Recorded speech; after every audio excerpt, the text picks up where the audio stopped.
see that? When those people entered the city, something on their heads lit up. One moment, please, you two. It appears this is your first time visiting Sumeru City. Oh, yeah, that's right. But how did you know that? Because there's currently no information on either of you in the Akasha. But no need to worry, that won't prevent you from entering the city. In fact, the Academia conveniently provides each traveler to Sumeru City with a device. Perhaps you two have heard of the Akasha before. It's our beloved Greater Lord Rukkhadevata's lasting legacy, a treasure trove of collected knowledge. After centuries of tireless research on the Akasha, the Academia created one of its most ingenious inventions, the Akasha Terminal. As long as you are within Sumeru's borders, you may use an Akasha Terminal to connect directly to the Akasha and access any knowledge you need. I should mention that due to technical limitations, the operation of Akasha Terminals will be much smoother and more effective in large cities such as Sumeru City and Port Ormos. Oh, so this is the thing that Tainari was telling us about. It sounds pretty amazing. You two are quite fortunate. Until recently, it was standard practice to only issue Akasha Terminals to outlanders who spent an extended amount of time in Sumeru. However, this policy was recently changed, and now all travelers are issued one upon arrival. Here are your Akasha Terminals. Please handle them with care. It kinda looks like a leaf. To activate it, simply hold it in your hand and say the following phrase to yourself. May the mighty God bless us with their voice of wisdom. Oh, since this little doodad lets you access knowledge, maybe we can use it to find a way to meet Lesser Lord Kusanali. Let's give it a try. Ahem. May the mighty God bless us with their voice of wisdom.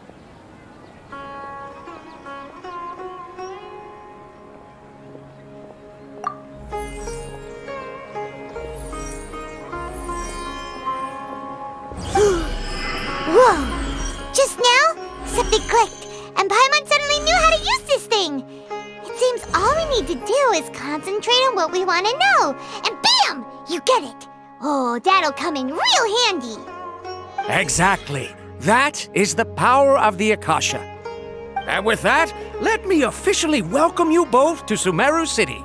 May the wisdom of the Dendro Archon always be your guide.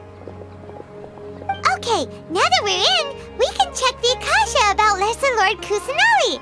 Let Paimon try. 500 years ago, the sages found a newly born deity from within some scorched ruins. The deity now resides in the sanctuary of Suristana.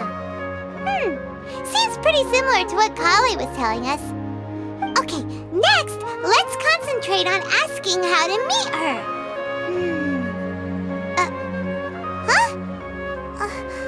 Paimon doesn't sense anything.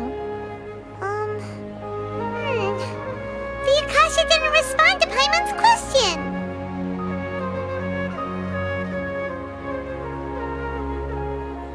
Oh, come on! Ugh. Focusing on this question feels like when you have something you're trying to remember and it's on the tip of your tongue, but you just can't think of it. Ugh. Paimon's brain is exhausted. Oh, smart idea! But what are you going to ask it?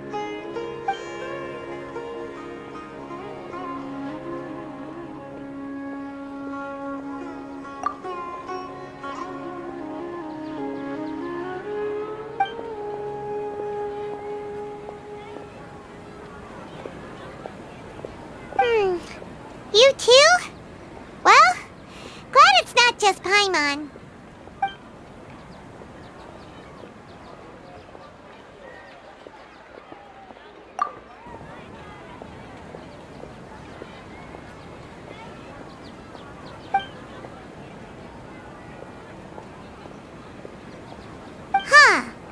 Could it be because we're Outlanders and we've only just arrived in Sumeru? You know, maybe we're not qualified to receive an answer to this sort of question or something.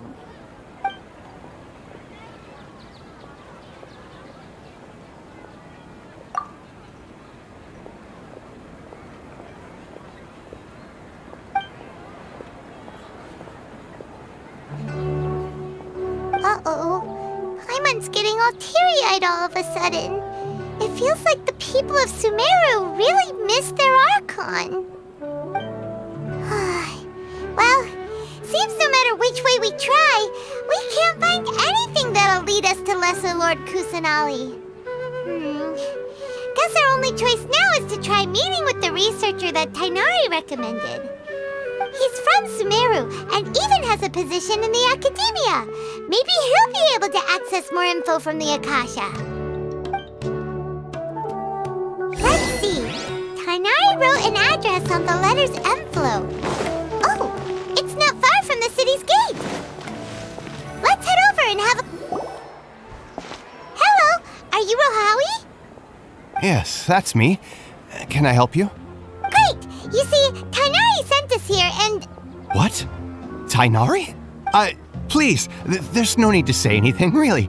Sure, I admit that the article I published last month wasn't my best work, and maybe the data didn't produce the most convincing results, but... Here! This is a letter from Tainari! Oh, let me see... Ah! Ooh, what a relief. You two nearly scared the life out of me. So you two just have some questions for me? Seems even Tainari acknowledges my innate ability for procuring information. So, what is it you two would like to know? We want to meet with Lesser Lord Kusanali. Do you know a way we can do that? You mean you want to meet the Dendro Archon herself? This isn't exactly my area of expertise, but let me see what I can find in the Akasha.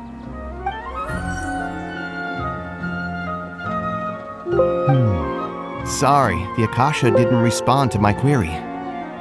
What? You too? But what about your abilities for getting information and all that? Paimon was sure you'd be able to access more info than we did. Well, as I said, this isn't my area of expertise. I am but a lowly researcher, so the Akasha doesn't see a need for me to know more about the Dendro Archon. All I know is that ever since Lesser Lord Kusanali returned to Sumeru, she's never left the Sanctuary of Surasthana or made a public appearance. Huh. Didn't expect her to be such a mysterious figure. The Dendro Archon is somewhat of a recluse. Perhaps she just doesn't want to entertain visitors, which would explain the lack of information in the Akasha. But then what can we do? No need to worry just yet. I'm only hypothesizing here. You could certainly try asking around and see if anyone else has ideas. And besides, you two should consider the bright side of things. Not being able to see Lesser Lord Kusanali may not be a bad thing. In this world, there will always be information you cannot obtain from the Akasha and things you can never accomplish. Knowing when to yield is a form of wisdom. Take me, for example. It's a miracle if my brain cells can spit out one paper every 3 years. But Tainari? That guy can publish 3 papers in just a single year. Okay. Thanks for your advice. Don't mention it. If you two ever want information about things like who's been promoted within the Academia or relations between the 6 great sages, come find me. Hey, come on! This is a survival skill at the Academia. Oh, Paimon's expectations were pretty low, but this is so low it's like digging holes in the dirt. So what do we do now? Even if we want to talk to someone, we don't know anybody here.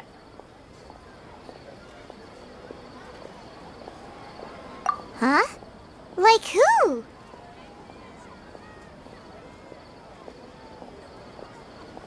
Oh, you're right! Catherine! The Adventurers Guild has its own intel network. Let's hurry and find her. Yes, we must document everything. Watch out.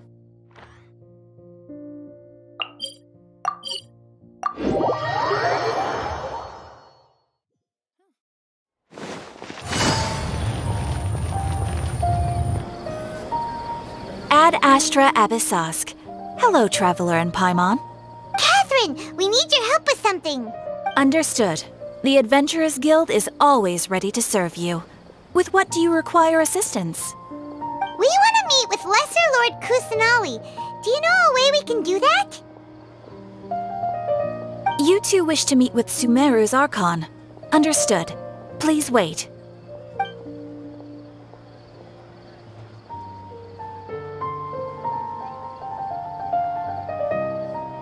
I apologize, but I am unable to call up any relevant information in the Akasha. I'm also unable to locate any pertinent information in my personal memory. Aww, another dead end. Well, if Catherine can't help us, then we really don't know anyone else to ask now. Please do not worry. I may know of someone who can help you two. In Sumeru, the Adventurers Guild does not serve as the vanguard of information. Rather, there are numerous active mercenary groups collectively known as the Eremites. They take on various contracts and work all across Sumeru, so they naturally accrue intelligence. An Eremite brigade called the Corps of 30 is in charge of Sumeru City's defenses. Not only are they the oldest brigade, but they are responsible for managing and coordinating the affairs of all other mercenary brigades. Corps of 30? What a weird name. Supposedly, they are named as such because their ranks numbered 30 at their inception. Asfand, an advisor with the Corps of 30, maintains good relations with the Adventurers Guild. Though he's already retired, he and his words carry great weight within mercenary circles. If you'd like to get in contact with him, you can find him at the Corps of 30's headquarters, the Citadel of Rexar. You're welcome. I wish you two the best of luck. We look forward to your exploits in Sumeru. All right, off to the Citadel of Rexar we go!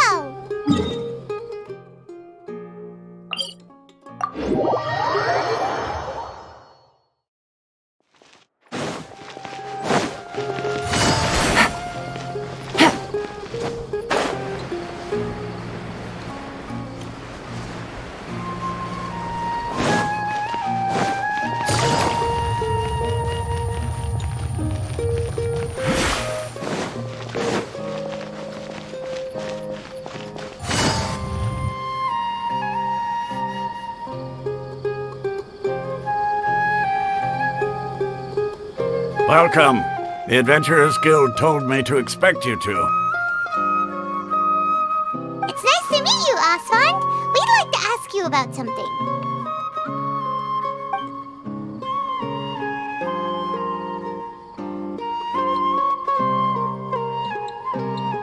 I see.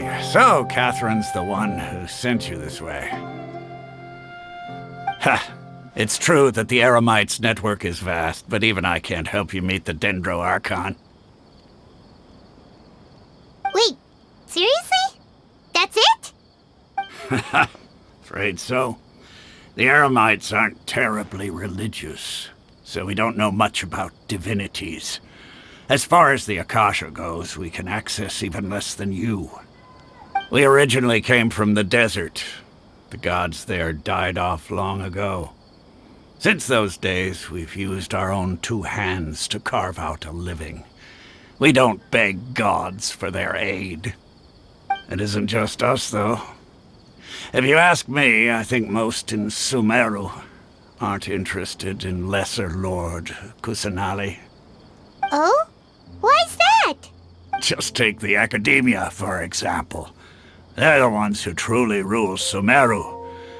Although they believe in gods, most of them only care for the late Greater Lord Rugadavada. In their eyes, she was the one who founded Sumeru and gifted us with the Akasha. Lesser Lord Kusanali just happened to inherit her legacy.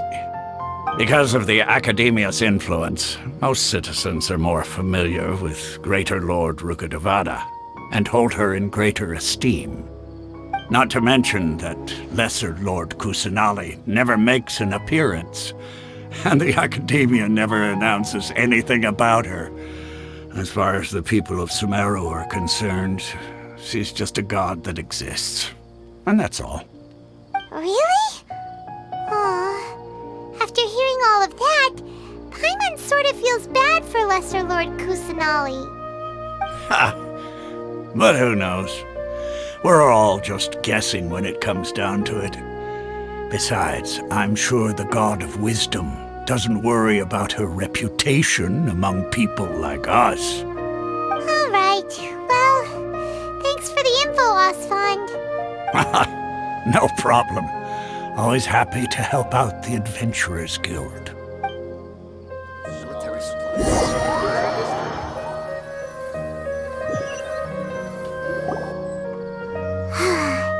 Seems Osfond was right about most people's attitudes here. Not only are they not interested in the Dendro Archon, they even say stuff like, if the Akasha doesn't think I should know, then I don't need to know about it. We've been asking for information non-stop ever since we got to Sumeru. But the harder we try, the more helpless everything seems. Isn't there at least one person in this entire city who cares about Lesser Lord Kusanali? Oh, you two are interested in Lesser Lord Kusanali? Huh? Who are you? From the sound of it, you two are Outlanders who recently arrived here. You've been asking around for information on Lesser Lord Kusanali, right? Oh, I'm sorry. I forgot to introduce myself. I'm Dunyarzad, one of Lesser Lord Kusanali's faithful followers. Whoa, really? Then do you know how we can meet with her? I'm afraid I can't help you with that. But your conversation earlier did happen to remind me of a legend about the Dendro Archon. Sure. It goes like this. Long, long ago, there was a man who heard a prophecy. It predicted that a great calamity was about to befall him. Panicked by what he heard, the man sought out the Dendro Archon in hopes that she would bless him with the wisdom to help him escape his predicament. The man journeyed across deserts and through rainforests and experienced tribulations of every kind. However, he still couldn't find any trace of the Dendro Archon. In despair, he thought, alas, the Archon has abandoned me. He then had no choice but to sorrowfully resign to his fate. Okay, and then what happened? And then, the calamity came.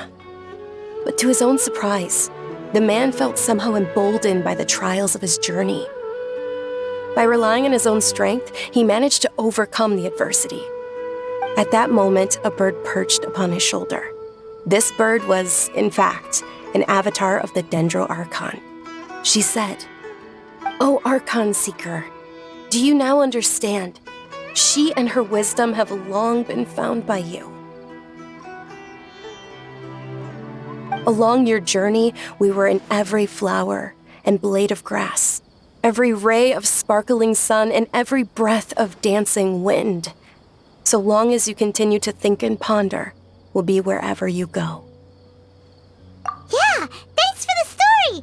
Paimon feels all warm and fuzzy inside after that. In a way, it seems like this story is also one of the Dendro Archon's avatars. Dunyarzad, since you worship Lesser Lord Kusanali, can you tell us anything else about her? Of course. So did you two know that, I'm terribly sorry, but it seems something's come up now. Let's chat another day.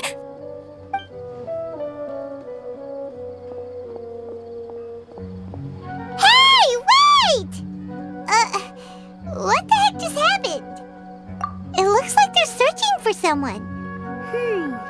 Dunyarzad was acting super nervous just now. You think they're looking for her?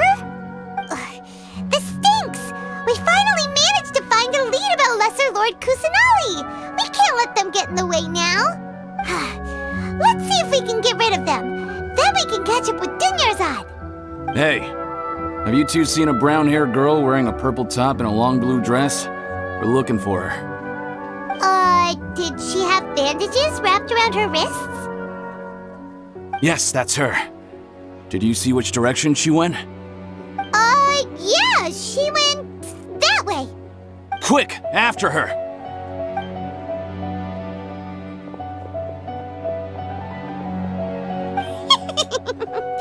That should keep him busy for a while. Let's hurry and find Dunyarzad.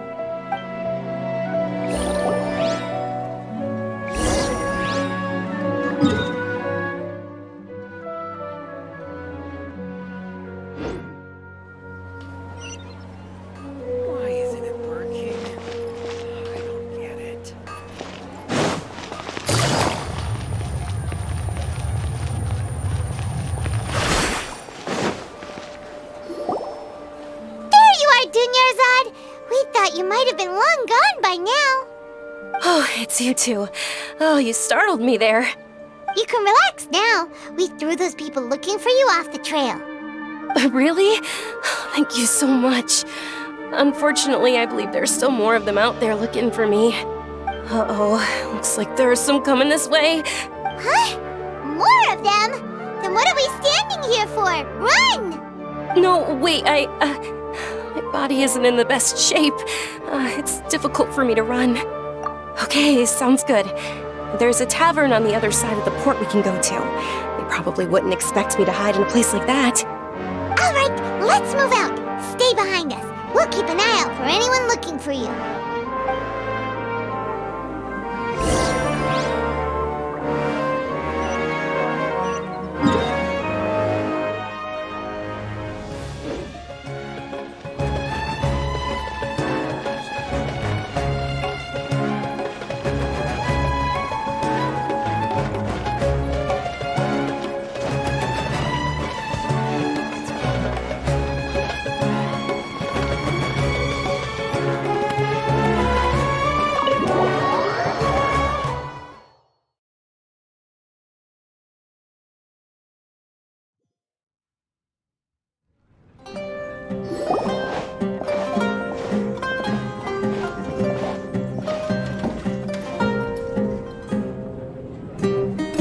We made it.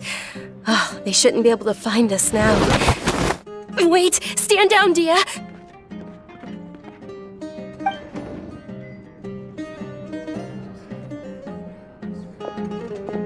My lady, who are these two? They're travelers that I met on the street just a moment ago. They happened to notice that you were all searching for me, so they helped me hide. I see. In that case, you two should scram. There's nothing here for you. Wait a sec! Who the heck are you? And why are you shooing us away? I'm Miss Dunyarzad's bodyguard, here to see that she returns home safe and sound.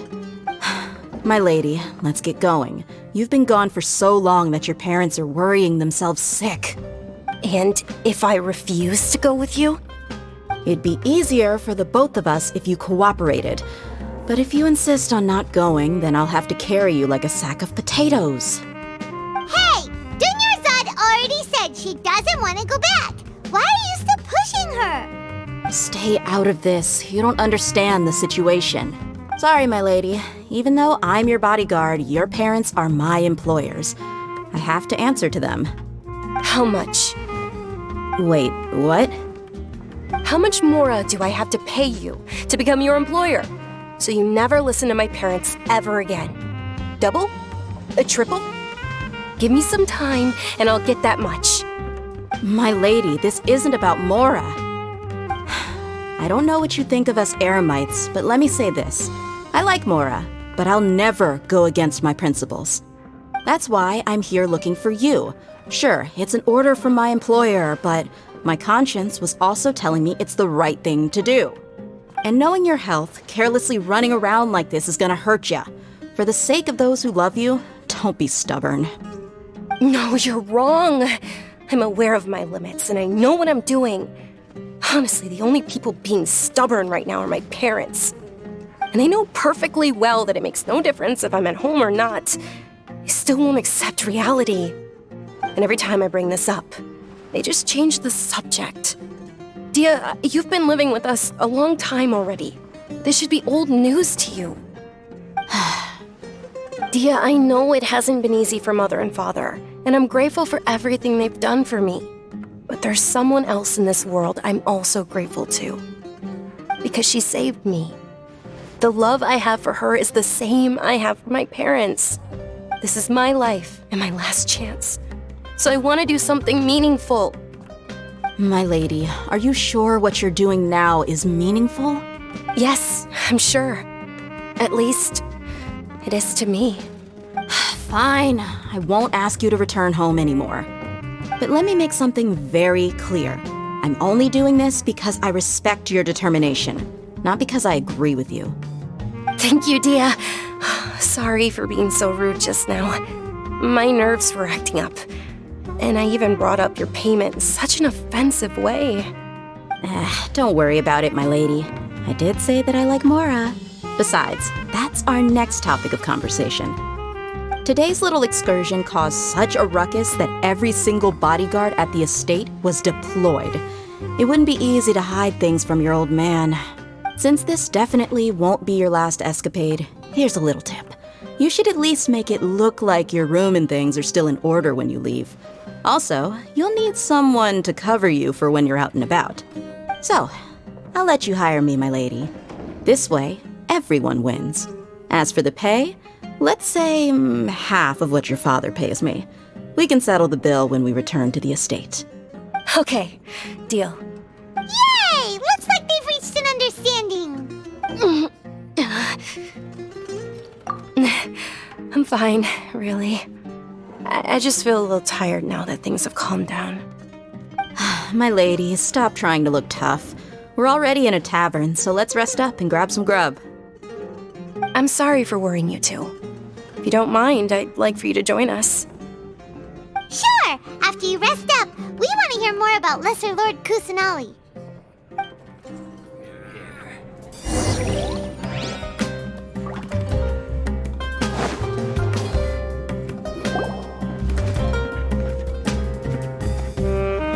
Ha! Well, if it isn't Dia, haven't seen you in nearly half a year. Word on the street is that you're a bodyguard for the Homayani family now. Ha! Don't you find that kind of work boring? Nah, you get used to it. How about a menu over here? You got it, huh? Isn't this little Miss Homayani herself? We don't get to serve personages like you very often. We'll be sure to prepare our very best. Thank you, sir, but there's no need. I don't have a lot of Mora on me, and I really ought to save as much as I can. But please bring these two the best food you have. They're my new friend. Be a good host for them. Yeah, we're already super grateful for everything you told us about Lesser Lord Kusanali. How about our coconut charcoal cakes? They're our signature snack, and they run cheap. Look, other customers over there are eating some now. They look kind of burnt and dry. Paimon will pass. Hey, come on! Paimon has personal preferences too, you know. Dunyarzad, we asked a lot of people when we first arrived, and almost nobody was interested in Lesser Lord Kusanali. So, what made you want to follow her? Well, remember when you asked me if I knew how to meet the Dendro Archon? Even though I don't know how, I think I've actually seen her before. Huh? Really? Yes, it was when I was a child. At the time, my illness had kept me bedridden for the better part of a year. I was stuck inside and couldn't make any friends, and my parents did their best to find treatments for me. But even then, the Akasha didn't have any helpful information. My younger self no longer had any hopes or dreams. One flare-up was so bad that I was in a semi-conscious state for several days. Then one night, I woke up alone in my room. I was terrified. My body was paralyzed. Even if I cried, there was no sound. At that moment, an ethereal voice spoke in my mind. Dunyarzad, don't be scared. You don't have to cry. Dunyarzad, don't be scared. You don't have to cry. Who are you? How do you know my name? How do I explain this? You might not be able to understand, but actually, I know everything about you. Really? Of course. I know that you're scared of thunder, that you hate taking medicine every morning, and that you love counting the petals on your mom's skirt. Wow, you really do know everything. Dunyarzad, is there anything you want? Want?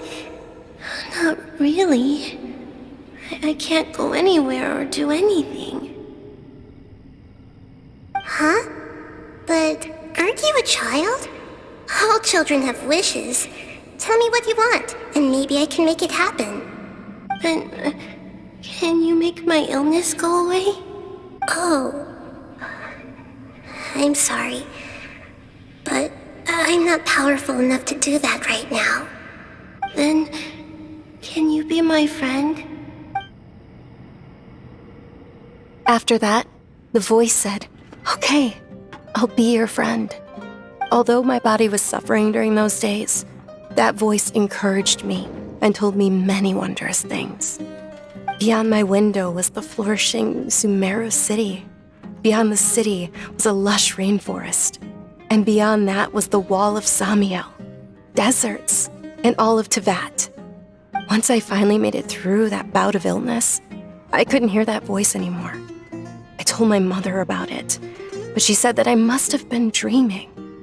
But I know that that voice wasn't a figment of my imagination. Before that, I had never heard of Tevat. Yes, for sure. If it weren't for that voice, I would have never grown curious about the outside world, nor would I have learned how to read and enjoy so many books. That voice sparked a desire for wisdom. It had to have been the Dendro Archon. I've been hoping for a chance to repay her kindness. In fact, I was running around today to help prepare the Sub-Zerus festival for her. What's the Sub-Zerus festival? It's Lesser Lord Kusanali's birthday, which was the day that she was found by the sages. It's actually an old holiday that originally celebrated Greater Vata's birthday. When she passed away, the holiday eventually became a celebration of the Lesser Lord's birthday. I heard everyone was overjoyed when they welcomed her back to Sumeru. In those days, the festival was a huge deal. But because of the Academia's influence, people have gradually lost interest in the festival. The Academia actively participates in Sumeru's many holidays dedicated to Greater Lord Rukkhadevata. But when it comes to the Sub-Zerus festival, forget any funding. They practically act like it doesn't exist. Maybe they see Lesser Lord Kusanali's birth as confirmation of Greater Lord Rukkhadevata's death, so they're reluctant to celebrate it. Aw, but that's awful. It is. It's absolutely terrible. Sure, the Greater Lord founded Sumeru, but hasn't Lesser Lord Kusanali been the one quietly protecting us for the past few hundred years? Just remember that we're still out in public. Don't get too carried away now. I know that people over by the Grand Bazaar still hold the Sub-Zerus festival to this day. But I hadn't met any of them before, so I was never able to contribute. But recently, I made a friend there who also follows Lesser Lord Kusanali. I gave her my savings because I want her to throw a wonderful festival this year. That's the least I could do for Lesser Lord Kusanali. Hold on, my lady. Does this friend happen to be Nilu, the one who sends flowers to the estate? Yes, that's her. I saw her leaving the other day with a nervous look on her face. It seemed like she was hiding something in her arms. Did you give her something? Yes. Initially, I didn't have much Mora prepared, so I had Nilu sell one of my skirts. I've agreed with Nilu to meet up at the Grand Bazaar today and see how things are coming along. Dia, would you accompany me? Sure. That's quite the trip, though. I'll carry you. No, that would be too much, even for you. You might as well just accept the lift. If I let you walk, who knows how long it'll take us. And if anything happens to you, then I'd really never hear the end of it from your father. But of course. Nilu will be thrilled to hear there are more people interested in Lesser Lord Kusanali.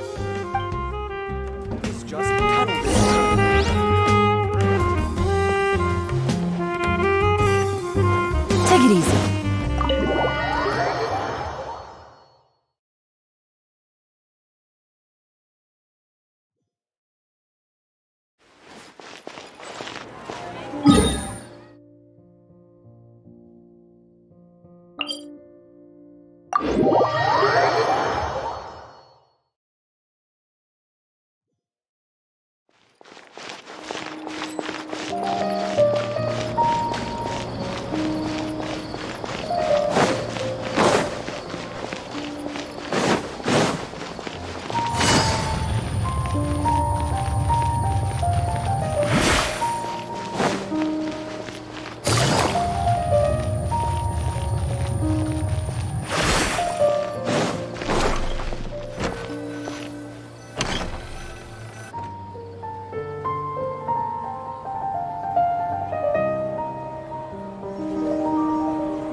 Sorry I'm late, Nilu. Oh, Dunyarzad. It was taking you so long that I assumed you got trapped at home, but you made it in the end. Uh-oh. But if Dia's here, that means you got caught, right? You could say that, but everything worked out. She's on our side now. Not completely. Oh, and who are these two? Oh, meet the Traveler and Paimon, my two newest friends. They're visitors who just arrived at Sumeru City and are looking for information on Lesser Lord Kusanali. So you're followers from another land? Oh, really? Well, that's okay. You're still invited to the Sabzeruz Festival. By the way, Dunyarzad, we've already started decorating the Grand Bazaar. It looks spectacular, thanks to your generous contribution. You're very welcome. It's the only thing I could do. Do you still have enough Mora? Probably? But don't sweat it. We've already finished renovating the stage. Come on, I'll show you.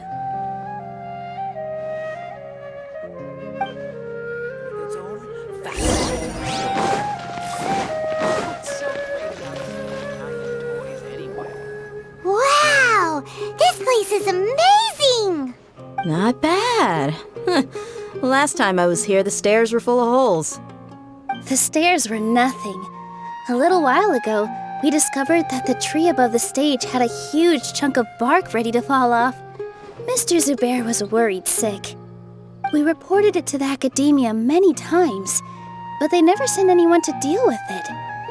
We didn't want anything bad happening, so we were going to cancel all the stage performances.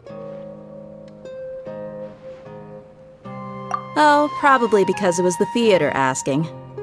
The academia looks down on performers like us. They probably think it would be best if the theater closed down completely. We can't let that happen, though. Not only would everyone involved in the theater go hungry, but then we wouldn't be able to hold the Sabzeruz Festival anymore. Thank the Dendro Archon for Dunyarzad. With the Mora she gave us, we hired someone to patch up the tree, and we also gave the stage a much-needed makeover. The stage is going to be even prettier when it's festival time. I can't wait for you to see it. And I can't wait to see you on the stage. You've been practicing so long already. It's almost time for your dream to become reality. It's our dream. I'll do my best for the two of us. Nilu, what are you gonna be doing at the festival? She'll be dancing the dance of Sabzeruz, the most important performance at the Sabzeruz Festival. Dunyarzad, have you told him the origin of this holiday? I only told them about the Greater Lord and Lesser Lord so far. Okay, then I'll tell you two about how this holiday came to be. According to legend, the Sabzeruz Festival was originally the Goddess of Flowers' birthday celebration for the Greater Lord. A long, long time ago, on one of Greater Lord Rukkhadevata's birthdays, her friends threw her a celebratory banquet. Some of the gods got drunk. One started playing music, and the Greater Lord started singing, so the Goddess of Flowers began to dance. As she danced upon the grass, countless beautiful parisaras began to bloom wherever she stepped. Those brilliant purple flowers became her dazzling stage. All the gods clamored, "Oh, if only time could stop at this very moment." Of course they did. When people mention the gods, they always think of the Archon War. But Sumeru's gods also had happy times. Although they aren't around anymore, they're preserved in our tradition of dance. This outfit I'm wearing is apparently based on how the Goddess of Flowers looked. Though we're just tiny people compared to the divine, we still have to do our best to make sure that the birthday girl feels loved on her special day. Nilu, you of all people will definitely be able to convey our well wishes to the Dendro Archon. I also noticed that you went the extra mile and scattered parisaras around the stage. They symbolize the Goddess of Flowers, after all. It's just a shame that all the real parisaras went extinct after her death. Yeah, the Greater Lord brought forth Padisara's in memory of the goddess of flowers. But she ultimately could never truly replicate that beautiful purple. Thinking about the Goddess of Flowers dance makes me wish I could have seen it. If my stage were anything like that, I'd be thrilled if I had just 2 real Padisaras on the stage. So, Traveler and Paimon, what do you think? Interested in the Sabzeruz festival? Will you two be coming? All of Lesser Lord Kusanali's followers will be there for her birthday. It'll be a good opportunity for you to learn more about her. Ooh, Paimon thinks that's a great idea!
Enjoying a festival?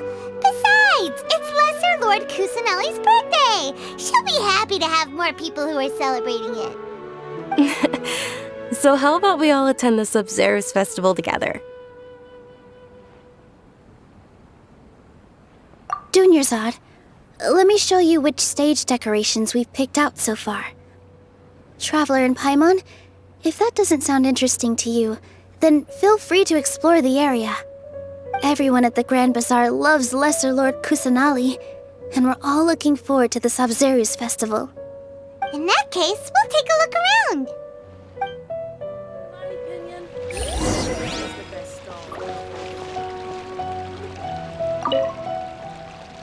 Whoa!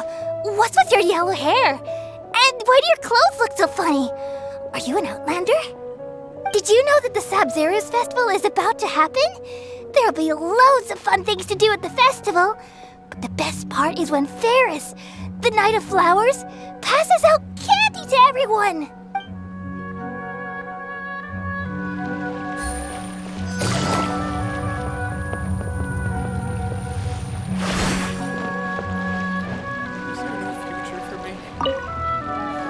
Nilu, your outfit looks amazing.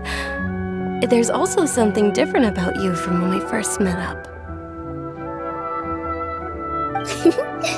I thought I'd add a little extra pizzazz to my dress for the festival. See? Wow, did you sew all that yourself? Uh-huh.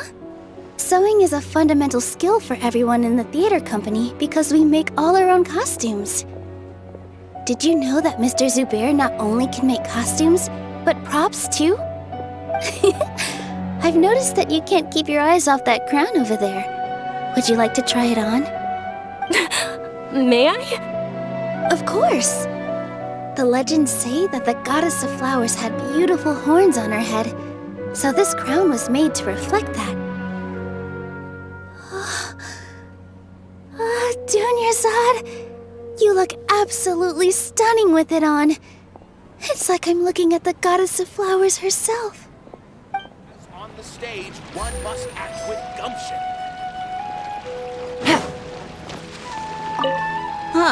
Revamping the stage for the festival couldn't have been easy, that's for sure. I bet this year's festival will be one to remember. I don't know much about the Grand Bazaar, but I do know that the residents here have a penchant for song and dance. Two things that the academia doesn't particularly approve of. Oh, and the perfume sold around here is a lot better than what you'll find elsewhere. The fragrances are longer lasting and they're gentler on your skin and... I mean, that's what I've heard at least.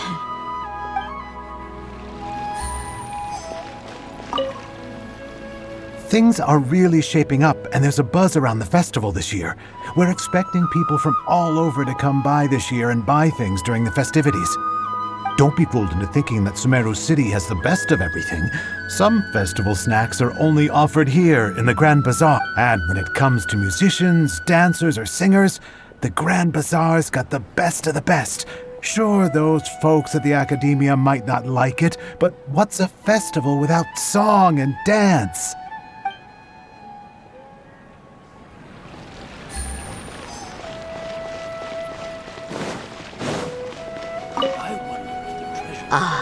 Dancing at the Sub-Zero's festival.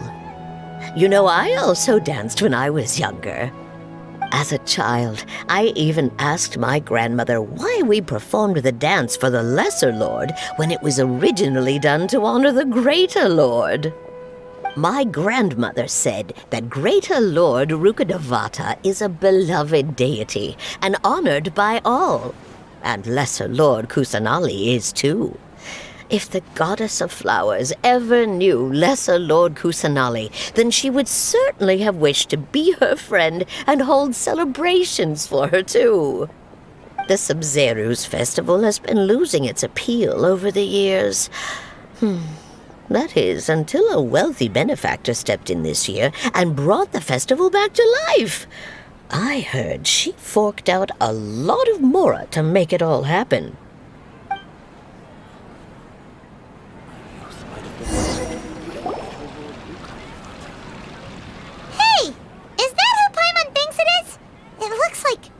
Catherine!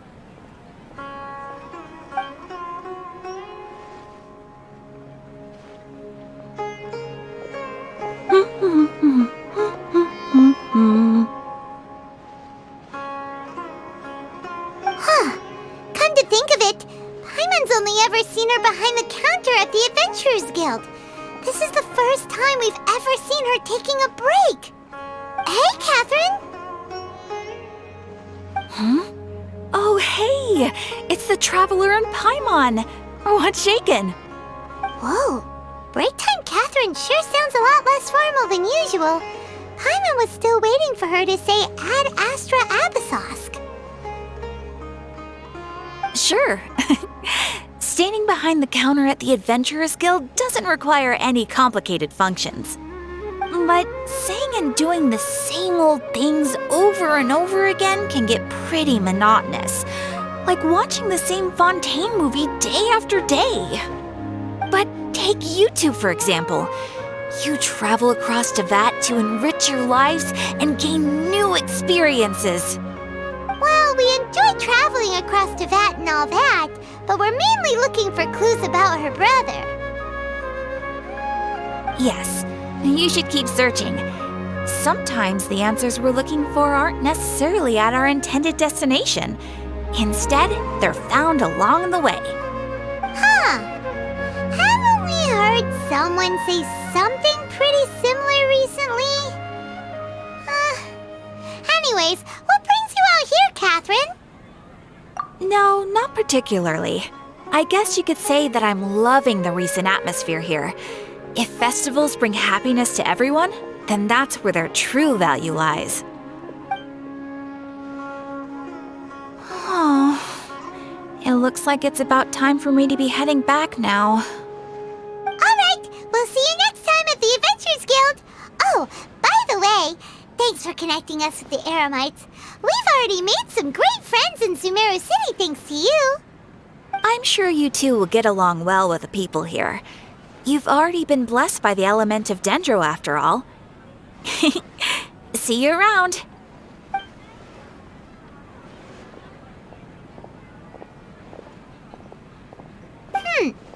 There's something really different about Catherine today.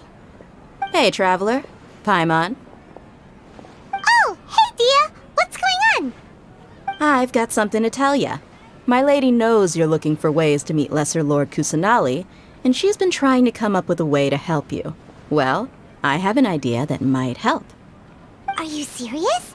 We'd love that! It might not necessarily pan out, so don't get your hopes up too much. I'll need to take you two somewhere and ask someone some questions.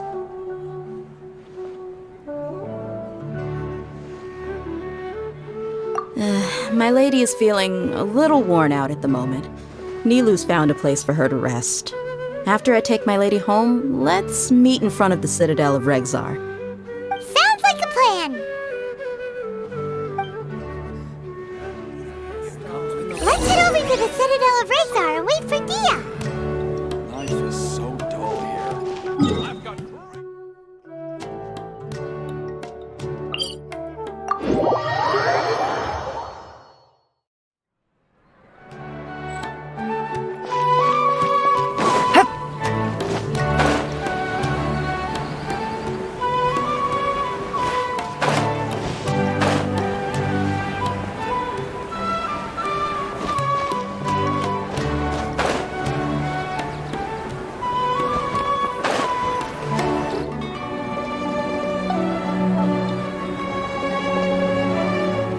Sorry, I'm late. It took some convincing for the master and mistress to believe that Miss Dunyarzad was only sitting in the port for a while because she was in a bad mood. Anyway, I guess I should be thanking you. I haven't seen Miss Dunyarzad that happy in a long time. If it wasn't for you two, she probably would have been caught and dragged back much earlier. You sure sound a whole lot nicer than when we first met, Dia. Who would have thought you had such a soft spot for Dunyarzad? It's called being a professional. I'm a bodyguard, and I work for whoever's paying. Look, Dia's blushing. Listen, you two. I don't expect to be working for Miss Dunyarzad very long, but I hope to finish things on a positive note if possible. Let's cut the chit-chat and head into the Citadel. We'll see if the person I know has a way for you two to meet with the Lesser Lord.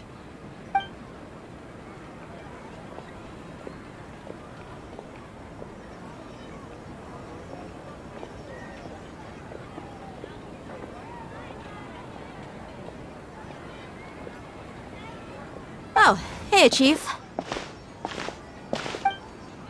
Ha, Dia! What are you doing here? And well, didn't expect to see you three together. I take it you all know each other already? Mm-hmm. We met this morning after the Adventurers Guild pointed us to Osfond for more info. No kidding. Huh. So, where's Ruksha? I thought I'd help these two out by asking about the theft. Anything you can tell him? Ruksha's gone over to the Academia. The Grand Sage recently ordered Sumeru City to begin bolstering its defenses, so people from all over have been called back to the city. Since you've already mentioned the theft, I suppose I might as well tell him what we know. Appreciate it, Chief. Theft? Sorry, what the heck are you guys talking about? Just recently, the Academia lost something, and there's a chance the item is connected with the Dendro Archon. This case might just somehow help you in meeting her. I suppose that's one way to look at it. But if you ask me, the case is more about the Academia than anything else. Let me fill you in. The Academia recently sent a convoy to pick up an important package from Aru village. Word got out, and the convoy was robbed on its way back. The Grand Sage took the whole matter very seriously. Not only did he dispatch the Matra, but also enlisted our help in the search for leads. All we know so far is that whatever was stolen is currently in Port Ormos. You two have heard of Port Ormos, haven't you? It's the largest commercial port in all of Sumeru. You can travel there by leaving Sumeru City and heading south along the river. The Academia's grip isn't long enough to reach all the way to Port Ormos, so the city's a little more laid back, meaning the population's also a mixed bag. You never know who you'll meet there. Apparently what was lost has a great deal to do with the Akasha, knowledge, and even the gods. I'm afraid I don't have any other details for you, though. If you're interested, maybe you could head to Port Ormos and ask around yourselves. If you want my advice, try introducing yourselves as students of the Academia once you're there. Are you serious, Chief? All the Academia students are in Sumeru City, you know. Why should they pretend to be students in Port Ormos? If you're also interested, just go there and see what happens. Count me out. I've got plenty of work to do here for the Homayani family. And take it from me, if you two really do decide to visit Port Ormos, you'd best watch your backs. Let's just say that the Eremites there aren't nearly as friendly as those here in Sumeru City. There are even some extremists who go around shouting slogans like, "Retake Sumeru for the Scarlet King." Word is that more and more are joining their movement. They're becoming a real headache for Chief and the others. You bet they are. The Scarlet King's been dead for thousands of years. Now they start spreading rumors of his return. Ridiculous. Not everyone's like you, Chief. Even the desert natives who abandoned their homes in the wilderness still wish to have a god of their own. Well, Traveler, that's about all the information we have for you. Thanks, Dia! And you too, Osfond! Since we've gathered all we could for the moment in Sumeru City, let's head to Port Ormos and see what we can find next. Miss Dunyarzad is looking forward to seeing you both at the Sub-Zerus Festival, so be sure to get yourselves back here in time for that. Good. Then we'll see you both at the Sub-Zerus Festival.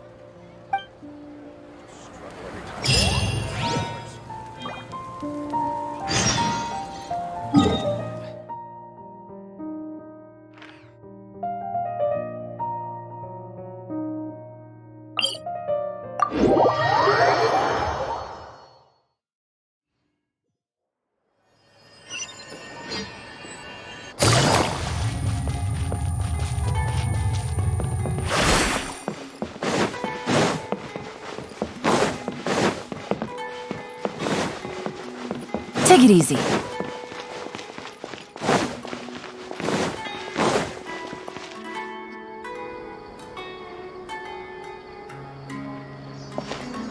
Port Ormos is pretty great. There's so many new and interesting things, not to mention all the tasty food. Sumeru's largest commercial port sure lives up to its name. Look at all the merchants, and everyone seems excited just to be here.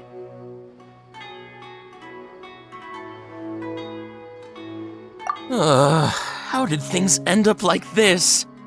All thanks to your artistic license. That's how. I should have made you wait until we got an update from Tanja. But when I finished the prototype Aranara yesterday, you agreed that the kids would like it. That's why we tried bringing it out for a test run today. Well, I never thought they'd dislike it so much.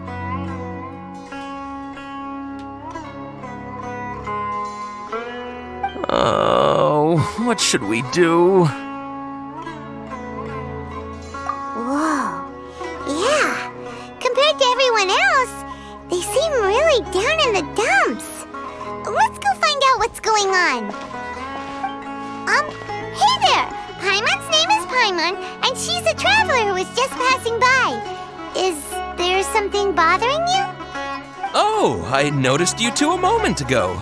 Welcome to Akara Crafts, the best toy store in Port Ormos. At least for now. What's bothering us is this prototype Aranara. To start with, could I get your opinion on it? Prototype Aranara? You mean this wood carving here? Looks like a mushroom monster to Paimon. Oh, no. The prototype Aranara is something that brings joy and laughter to children. At least in theory. Not the first negative feedback we've had. So, what exactly is a prototype Aranara?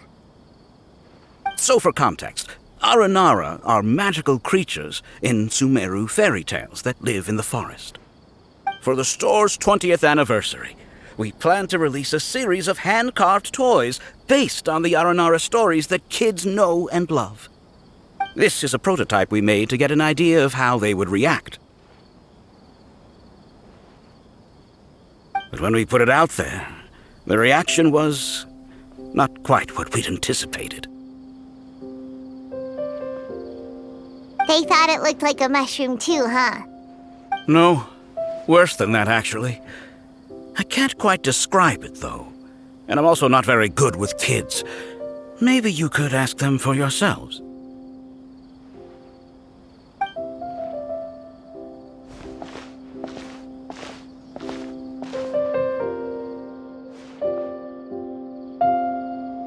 This is not an Aranara. No way. I've read Uncle Tanja's Aranara and the Ill Little Fungus. It says that Aranara are supposed to be chubby and squishy. The carving looks nothing like that. Toys do look better when they're round and chubby. Uncle Tonder said in Aranara's vow that you can deceive the eyes, but you can't deceive the heart. This carving makes me feel lost and confused inside. I don't think the creator put his heart into it at all. It's nothing like an Aranara. Ooh, didn't put his heart into it, huh? Oh, sounds like one of those things that's easier said than understood. Kasid and Alia didn't like this carving, but I think it's okay. It doesn't look too happy, so it's kind of pitiful in a cute way. Oh, a positive review! Yeah, so I would totally ask my dad to get it for me, if it wasn't meant to be a Naranara. Oh, well, that took a sudden turn for the worse. We asked the children for their opinions. Oh, how did it go?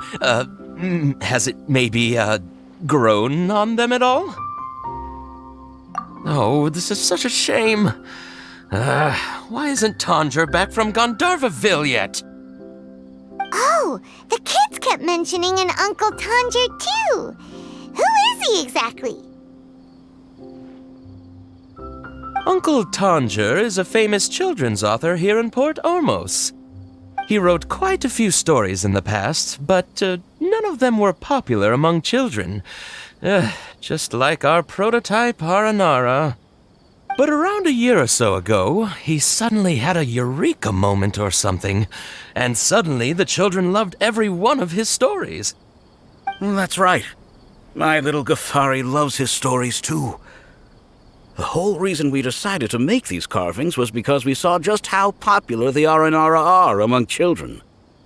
We asked Tanja for guidance, but right after he agreed, he went off to Gandharvaville with his son to look for inspiration. They haven't returned yet. We were running out of time, so we had no choice but to carve an Aranara based on our own imaginations. As you can see, this was the result. Oh, we have to do something. Hey, since you're the famous traveler, could you do us a favor and look for Tanger in Gandharvaville, He doesn't have to come in person if he's too busy. Just ask him to write down his suggestions and bring his notes back to us, if you could. Please, if only to put a smile on the children's faces. And, of course, you'll be well compensated for doing us the favor. They seem pretty desperate. Let's help them out. To see the kids smile. And also for our reward. Yay! Rewards!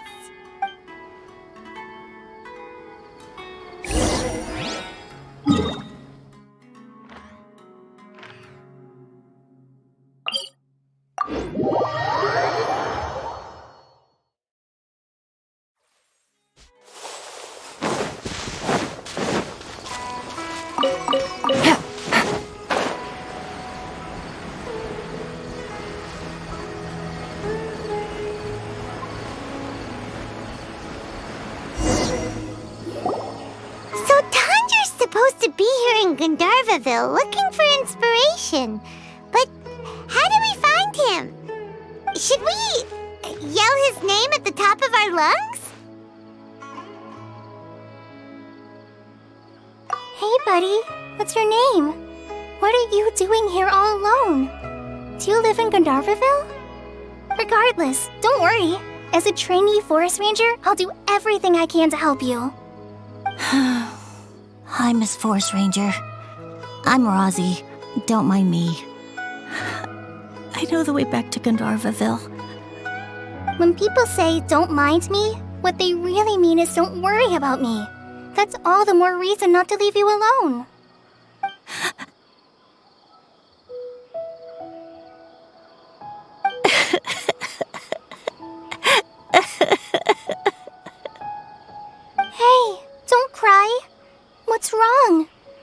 time. You can tell me all about it. Huh, that voice sounds familiar. Paimon's heard it somewhere before. Oh, it's Kale! And a child who seems to be upset. Oh.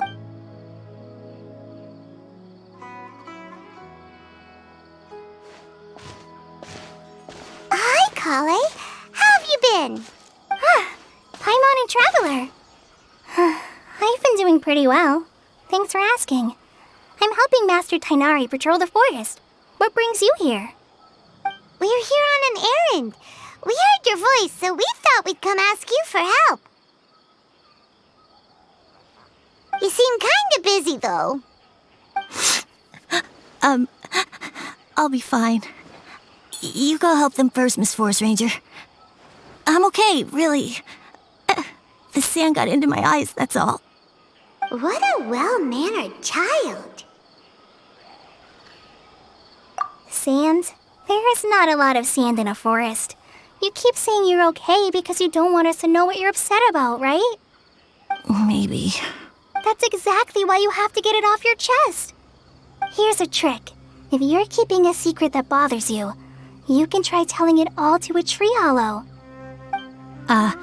A tree hollow? Yeah, a tree hollow. Do you know Tanja's stories? The Aranara living in the forest will patiently listen to every word children say. Maybe there really are Aranara living in the tree hollows that will listen to you. You like the Aranara stories too? Of course! I love them! Oh, people who like Aranara are the best. Okay, I'll try telling my secrets to a tree hollow. Thanks, Miss Forest Ranger. You know everything. Aw, you're just exaggerating. Anyway, I'm trying to be like my friend, who always does her best to cheer people up when they seem sad. So, how are you doing? Feeling any better now? The forest is very dangerous, so how about we stick together? Sure.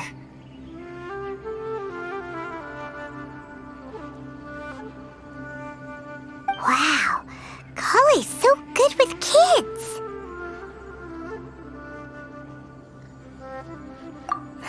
Well, helping children who are lost in the rainforest is all part of a forest ranger's duty.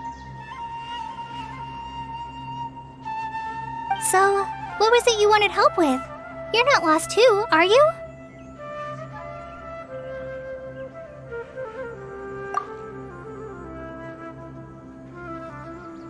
Okay, so you're looking for a children's author from Port Ormos called Tanja. And he's here in Gandharvaville, looking for inspiration. Wait. When you say Tanja, do you mean the Tanja? That's right, Uncle Tanja. So he's in the area, looking for inspiration for a new story as we speak? This is amazing. Could you wait for me for a second? I'll run Razi back to Gandharvaville and then I'll be right back. I've always been curious what the man behind those incredible stories is like in person. Tanja's just a normal guy. Even so, he must be more creative than most people. Wait, hold on. Razi, do you mean you've met Tanja before? Mm-hmm. He's my dad. Your dad? Tanja's your dad? As in you're Tanja's son? Uh-huh. Ah, Paimon sees. That guy at Akara Crafts told us that Tanja brought his son along with him. So he meant Razi. Why are you here on your own, though? Did you and Tanja get separated? We had an argument. I was upset, so I ran off here by myself. Oh, in that case, we should take you back to Gandharvaville first. Then we'll look for your dad and tell him where you are. No, I'm good. Thanks for your advice, Kale. I'm not so upset anymore. Come with me. I'll take you to him. Yay! Thanks, Razi! Paimon thought we'd be spending the whole day looking for him. my gosh!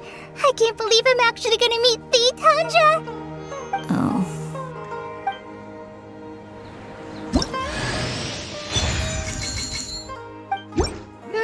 So Tanja headed this way. I know this place pretty well.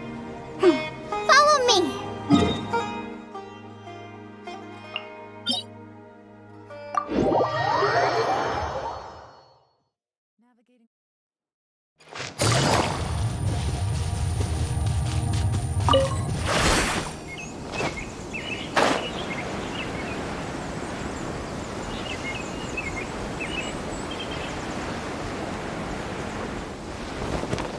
Rosie!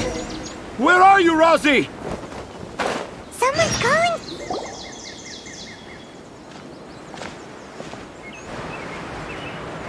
Oh, Rosie! Thank goodness I finally found you. What would I do without you, my son? Were you in danger? Did the wild beasts scare you? Did the stars guide your way? I'm okay. All thanks to their help. Thank you. Thank you all. I dare say that even the most cold-hearted Spino crocodile would be moved to tears by your kindness. Oh, it's nothing. It's all part of my responsibility as a trainee forest ranger. I'm the one who should thank you for creating so many wonderful stories for the children of Sumeru. I love them too. Really? I didn't know anyone read my stories apart from young children. That must mean you're still in touch with your inner child.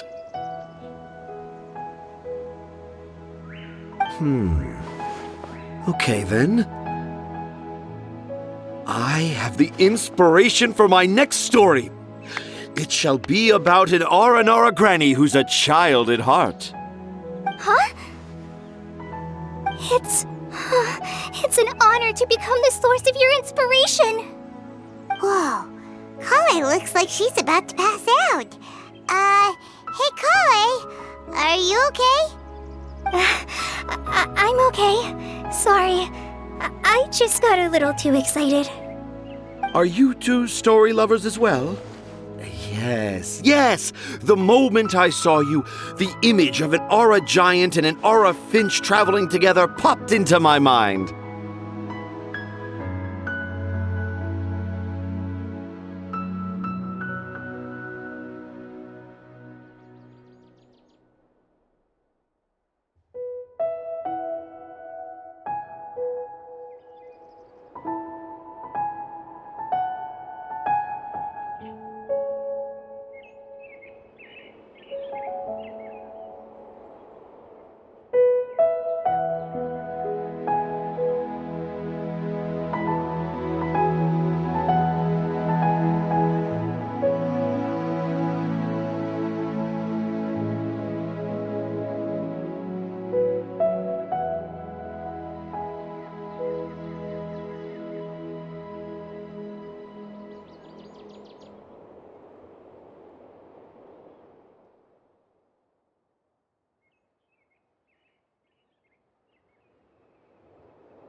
Oh? Who asked for my help? My sincerest apologies, but I have fans all over Sumeru.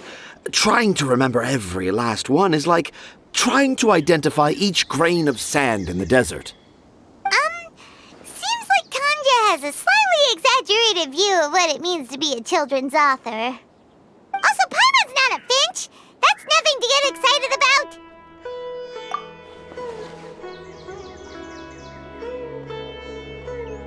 Akara Crafts. Oh! Oh, right. I remember now. That small boat once sailed into the sea of my memory, but before long it floated away over the horizon, never to be seen again. Perhaps for the best. After all, a wild tempest was a-raging in Tangier Harbor. What? Paimon has no idea what he's saying. What should we do? Do you think we should get Tainari to take a look at him? Dad's saying he forgot about helping the people at Akara Crafts learn more about Aranara because right now he has something more important to do. Oh, that's what he meant! Well, there it is! All the proof you needed that this kid is definitely Tanjir's son. Wait, no, this isn't the time for all that. Tanjir, your help is pretty vital to the toy makers. You gotta do something! But the garden that blooms before my eyes is of greater importance, for therein lies the beautiful Patisara that all the children of Sumeru dream of. I, Tanjir, have found evidence of Aranara activity right here in the Avidia forest, conclusively proving that Aranara not only exist in stories, but in real life too. If I manage to document the first real-life Aranara sighting, the petty problems that perplex Akara Crafts will be untangled in no time. Meanwhile, I may well be able to leverage this to assume leadership of the Academia. Then all across Sumeru will know of the great Tanjir living in humble Port Ormos.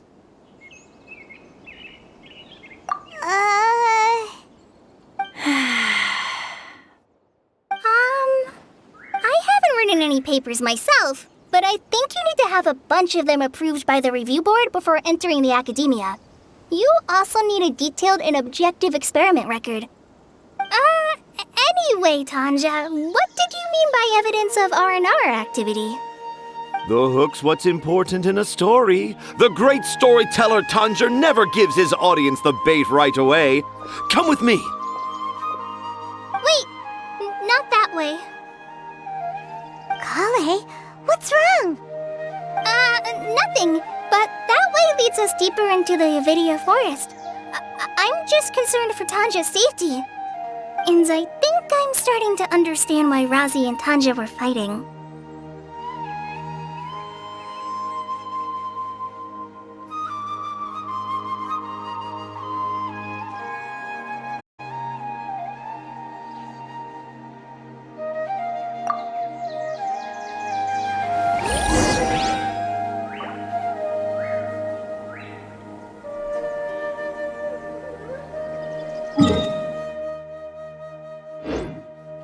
Take it easy.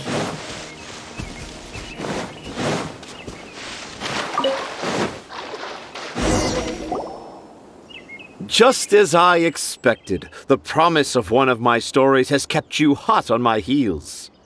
But this is just an ordinary tree hollow. Paimon's not seeing any evidence of Aranara. You can deceive the eyes, but you can't deceive the heart. Look with your heart and you too will understand. Paimon's not sure what look with your heart means.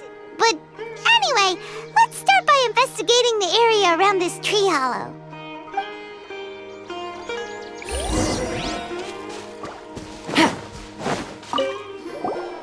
Hey, look! The handwriting's so hard to read. It's too hard. I can't remember the names of all these mushrooms. Do Aranara need to learn about mushroom classification?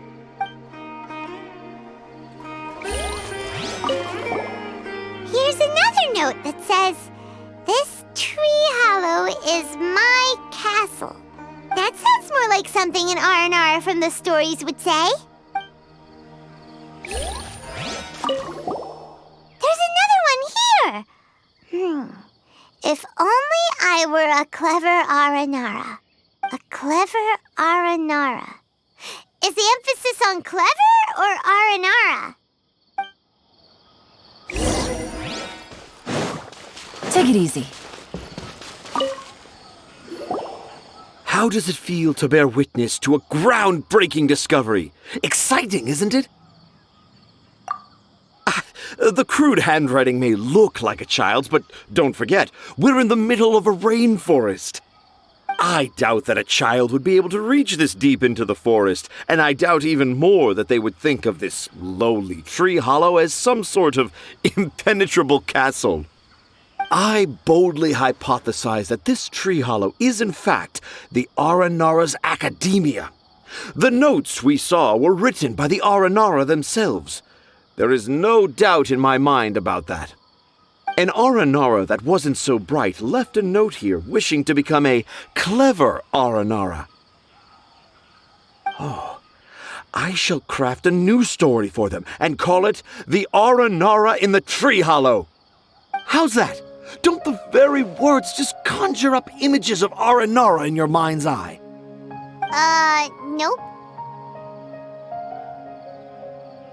Well, many an adventurer knows how to take to the skies with their easily visible wind gliders, yet they do not possess the invisible wings of imagination, making it hard for them to keep up with my train of thought. How about you, Miss Forest Ranger? Do you soar into the atmosphere on the wings of imagination? Huh? Me? I don't know. Maybe I do, but maybe not.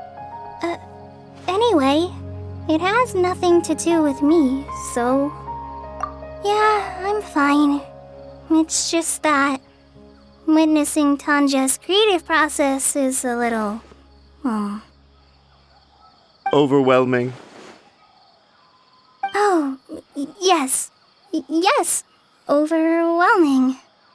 For now, I've decided to stay here with Razi until we witness the legendary moment when the Aranara appear in this hollow. Don't worry, I won't let the Akara Crafts toymakers down. When a real Aranara appears, their little troubles will be resolved in an instant. He seems pretty stubborn. Looks like we'll have to stay here and wait a little longer. No, I think we should return to our camp first. Tanja, in Aranara and the Three Little Fungus, it says that Aranara are very sensitive creatures. I don't think they'll show up if we stay here. Oh? Was that in the story? Ah, yes, I remember now.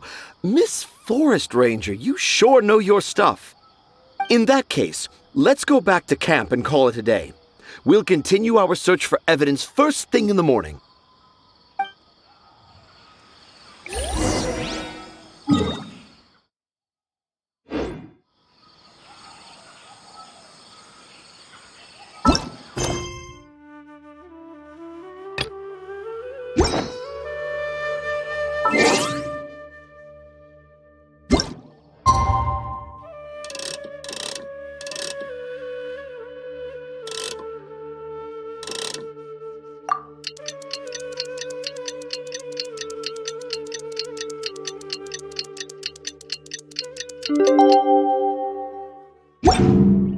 Got a new letter from an informant. Looks like the situation has changed again.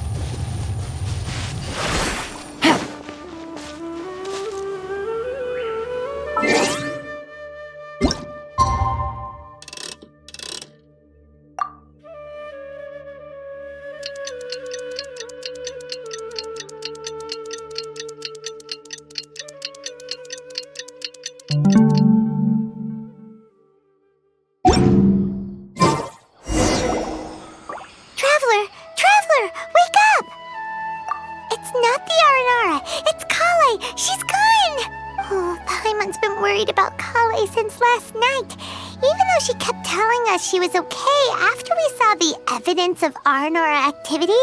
She's been acting kind of strange. Anyway, let's go find her. Hey, look! Aren't these Kale's footprints? But why are they headed towards the tree hollow? So Kale came back here alone. Is she waiting for the Aranara to show up? And I thought this was a place nobody knew about. I never thought Tanja would find it, or that I would run into the Traveler in Paimon. If I'd known, I would have just told the tree hollow instead of writing it down. There must be another way to practice my handwriting. Now I've created a whole new problem for myself. What do I do now? Dress up as an Aranara? Oh, no, that won't work. I should be writing something that an Aranara would never say, so that Tanja won't mistake me for one of them. But what should I... Oh, I've got it! There's no way Tanja could see this as the work of an Aranara. So the evidence of Aranara activity we saw during the day was actually evidence of Kale's activity. But why didn't she just tell Tanja? Oh, right. Kale told Razi that he could tell any secret to a tree hollow. Must be because that's what she does, and now she even writes it down. Yeah, you're right. We'll keep her secret for her. Oh, looks like she's almost done writing. Let's head back.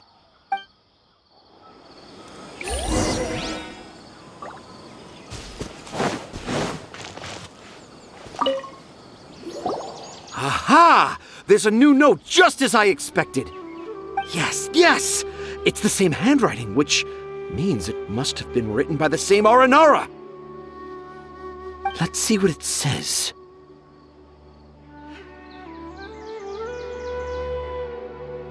Ooh, what could it be?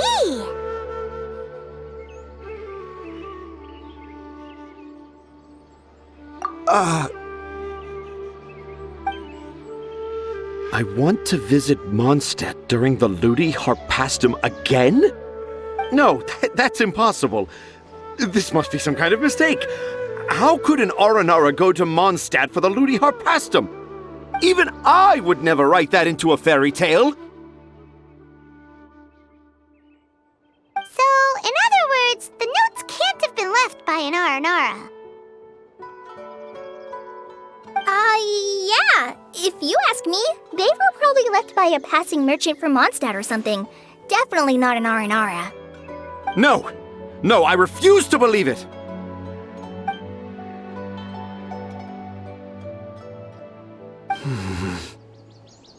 I can't.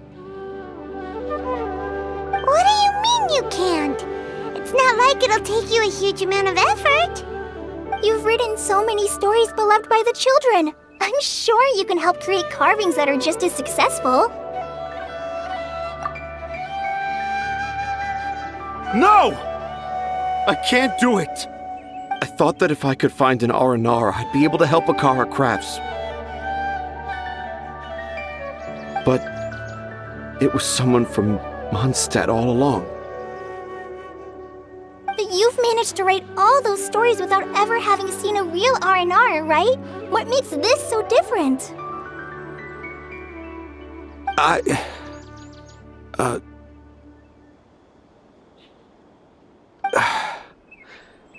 Razi, you tell them. Really? Can I? Yes, it's fine. Tell them. I know this is the moment you've been waiting for. Okay. Kale, Traveler, Paimon, do you remember when I said that there was a secret I didn't want to tell anyone? I didn't want to tell anyone the secret, but it made me feel very sad and also turned Dad into a completely different person. So, I think I should tell you. Dad isn't the one who came up with all those Aranara stories. What? Hold on. So if Uncle Tanja wasn't the author, then who was it? Wait. You don't mean... It was me. Dad's been telling stories in Port Ormos for as long as I can remember. I always got to listen to all his new stories. Every night, Dad would give me a Zaytun peach for dinner, and I'd eat it while he told his stories. The Zaytun peaches were delicious, but Dad's stories were really bad. He always uses sentences that are really hard to understand, and strange, metaphors, I think they're called. But Dad kept on going, telling his stories again and again.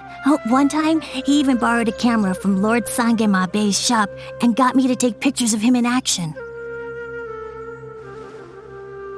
Dad showed me the picture and said that it shall become the precious record of Sumeru's best storyteller early in his career. Even though I only had Zaytune peaches to eat and not so great stories to listen to, I was happy. Then one day, I tried telling Dad a story I came up with. Dad seemed really excited from the very beginning. He looked really happy. He lifted me up high into the air and told me to continue. He lifted me up so high that I was looking down at him. As I continued with my story, I saw his expression gradually change. And when I got to my favorite part, Dad started crying. I guess he must have been moved by my story. When Dad put me back down, I looked up at him again, but now he had a scary look in his eyes. You remember it so vividly. It's not only Razi. I too remember every detail of what happened that day. After that, I gradually grew in fame and started making money. I became Sumeru's best storyteller, just as I always dreamed. Finally, we could afford more than just Zaytune peaches for dinner.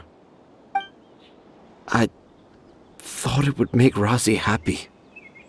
I was really happy at first, but then everyone started calling me Tanja's son instead of Razi.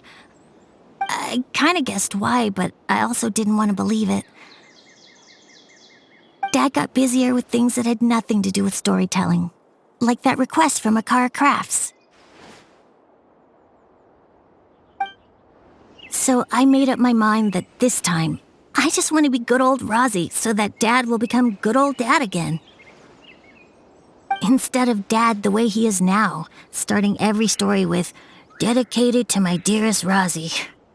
I prefer my dad how he used to be, stumbling over words and not knowing how to end the story.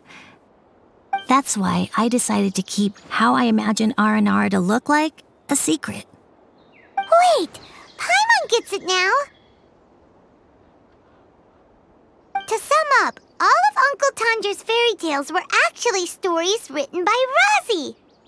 And because Razi didn't want Tandra to keep living a lie, he refused to help him with the Akara Crafts commission. Yes. That's why I tried looking for possible evidence of Aranara.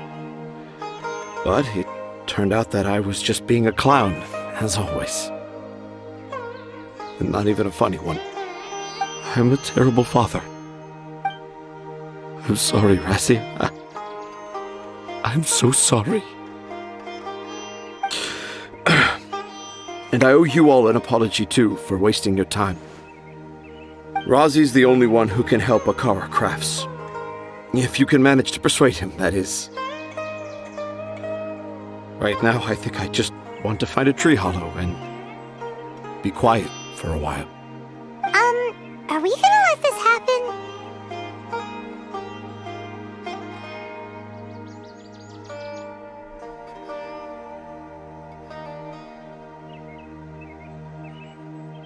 You want me to help Akara Crafts with their carving? Well, I did mention what the Aranara look like in my stories, but to make a carving, we might need more details. Kale, Traveler, and Paimon, I might need your help on this one.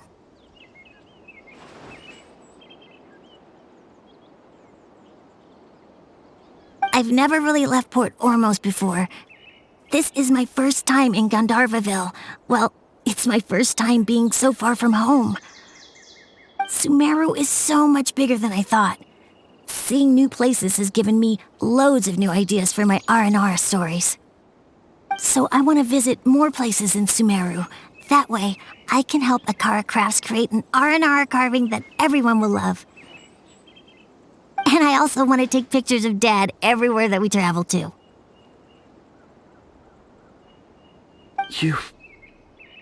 You still want me to come with you? Even after all I've done? Yeah, of course. Come on, you're the best dad ever. This is the happiest Arazi has sounded since we met him. I want to thank you, Kale. Huh? Me? I didn't do anything to help. You told me about telling my secrets to a tree hollow. Even though I didn't have the time to find a tree hollow, telling everyone my secret made me feel so much better. Yeah. It's hard to keep too many secrets. And there's no need to hide our mistakes from others all the time.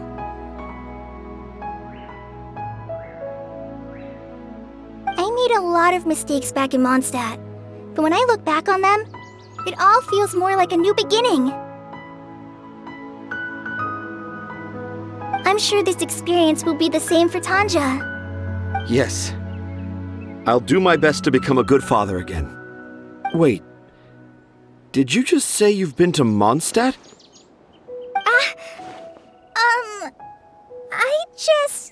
I just passed by once. Never mind that. Come on now. Akara Crafts is waiting for us. Let's go, Razi. Grab that camera and see what hidden inspiration you can discover along the way. Okay, let's go. Come on, Dad. Razi, slow down and watch your step. Yeah!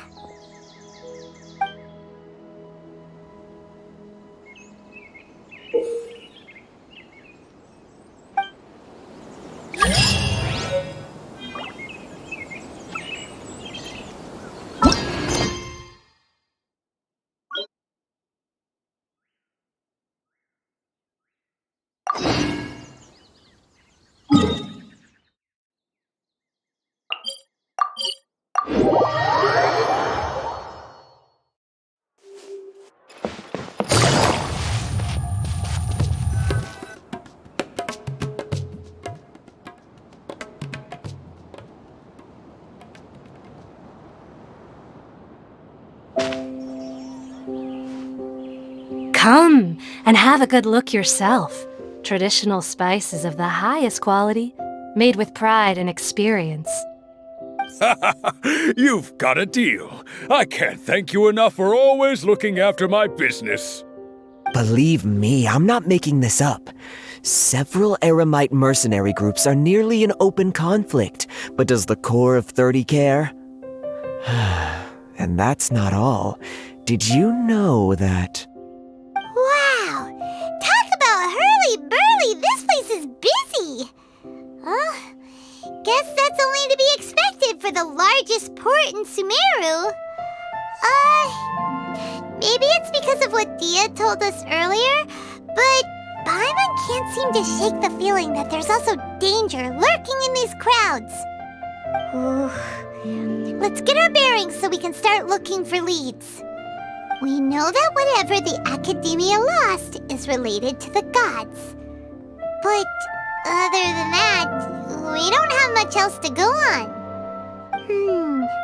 Osvan told us to try posing as Academia students while asking around. Paimon checked the Akasha on the way here, and the Academia doesn't seem to have any research facilities in Port Ormos. Paimon doesn't get it. Won't we look even more suspicious going around saying we're Academia students and asking about the stolen item? Well, given all the people that come through here every day, if there's any information to be found, Paimon bets we could find it in the market. Let's ask around and see what we come up with.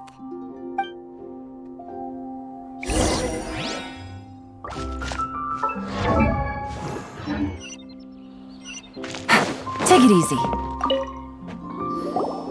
Welcome. How can I help you two? Hi there. We would like to ask you a question. Do students from the Academia ever come to Port Ormos? Of course. Especially around this time of year. Students from Sumeru City that are about to graduate often come to Port Ormos to cut loose a little. Many people often talk about how hard it is to get accepted into the Academia, let alone graduate.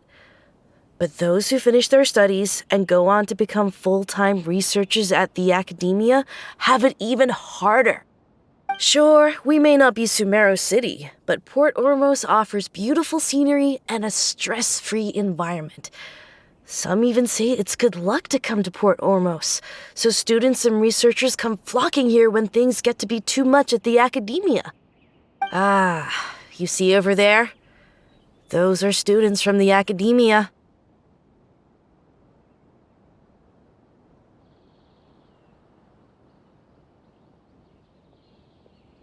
They've been looking worried and miserable ever since they got here a few days ago.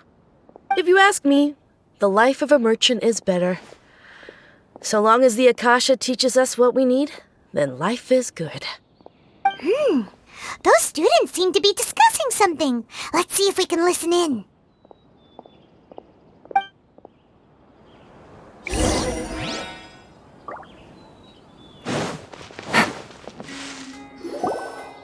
It's no good. I've tried asking around, but I haven't been able to learn anything useful. Not to mention that a bunch of scary-looking Eremite mercenaries have been posted along the streets now. There's been a lot of fighting between the different Eremite factions in Port Ormos. If we choose to move on our own, then it would be wise to steer clear of them. Especially the group that's constantly shouting some stuff about the Scarlet King and some resurrection. I've even heard that the Citadel of Regzar is starting to get fed up with them. What was that group called again? Ein something or other? They're called Ein El Ahmar. Today, I heard that the thing we're after might be in their possession at the moment. Wait, come again? Don't you see? Many of the Eremites in Port Ormos deal with trading this kind of thing. They're usually pretty wary of outsiders, but not so with students of the academia. It's because the kind of goods that students are looking for aren't the kind of goods that Eremites are after. As long as they know you're a student, then deals can be made. I've heard that Ein El Hakmar likes to set up shop at the Jafar Tavern. Supposedly, if you're willing to part with 500,000 Mora, they'll give you info on anything. Wait, did you say 500,000? If information alone costs that much, then how could we ever afford to buy what we're looking for? I guess we might as well give up on trying to graduate this way. I wouldn't worry too much. Our field of research is very niche. Who else could possibly be after that kind of shady knowledge? I bet it's practically worthless to anyone aside from us. Well, I guess that makes sense. Then the only thing left for us now is to find a way in. Why don't we all just pool our money together and pay for the information? Whoa! Did you hear that? A niche field of research and shady knowledge? It all sounds pretty suspicious to Paimon. Is knowledge something people just buy and sell like that?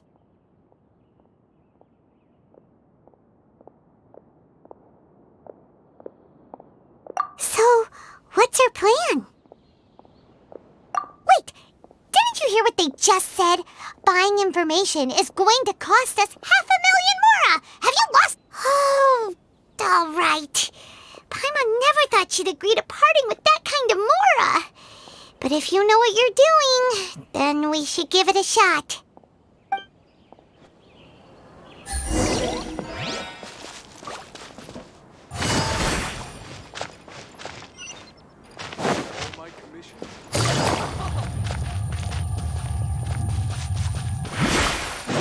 Take it easy.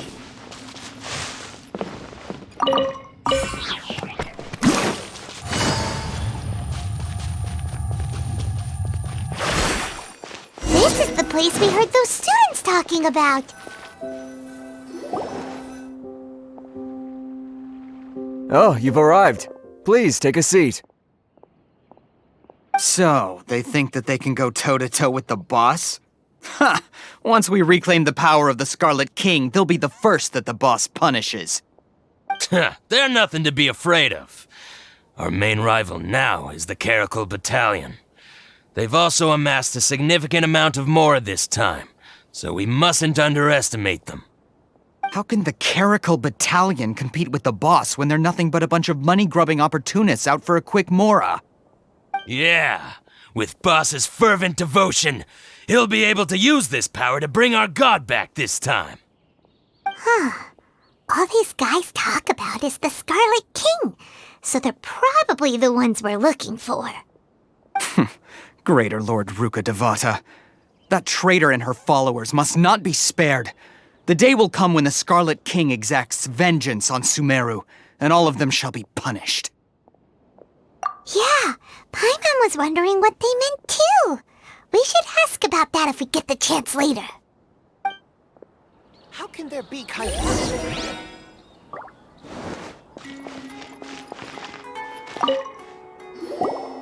Huh? Who are you? What do you want?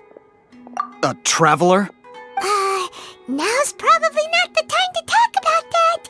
Didn't the students say Eremites are wary of outsiders? A student? What's a student from Sumeru City doing in Port Ormos?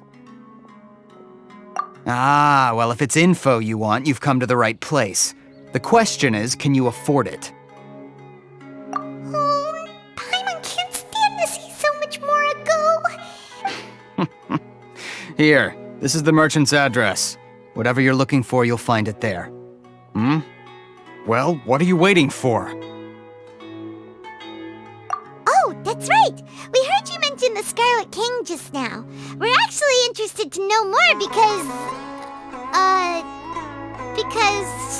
we're, archaeology students! Fine. Since you've already handed over the Mora, I guess I can throw in a little extra info. As you can see, members of Ain al-Ahmar are devout believers of the Scarlet King. Years ago, the Scarlet King founded the great desert nation that was our homeland. It was an advanced civilization, far beyond anything you'll see in present-day Sumeru. The Scarlet King was the rightful god of wisdom, but he was betrayed by a companion he trusted. She even stripped him of his title, God of Wisdom. So, you mean the traitor was... Greater Lord Ruka Devata, yes. That shameless wretch destroyed the Scarlet King's civilization, and our ancestors were forced to flee to this land where we were made to suffer the tyranny of our enemies. Furthermore, she conspired with the Academia to cover up the truth of her actions, and create the merciful and benevolent facade for which she is now known. Ugh, just thinking about it sickens me. But the story doesn't end there, oh no.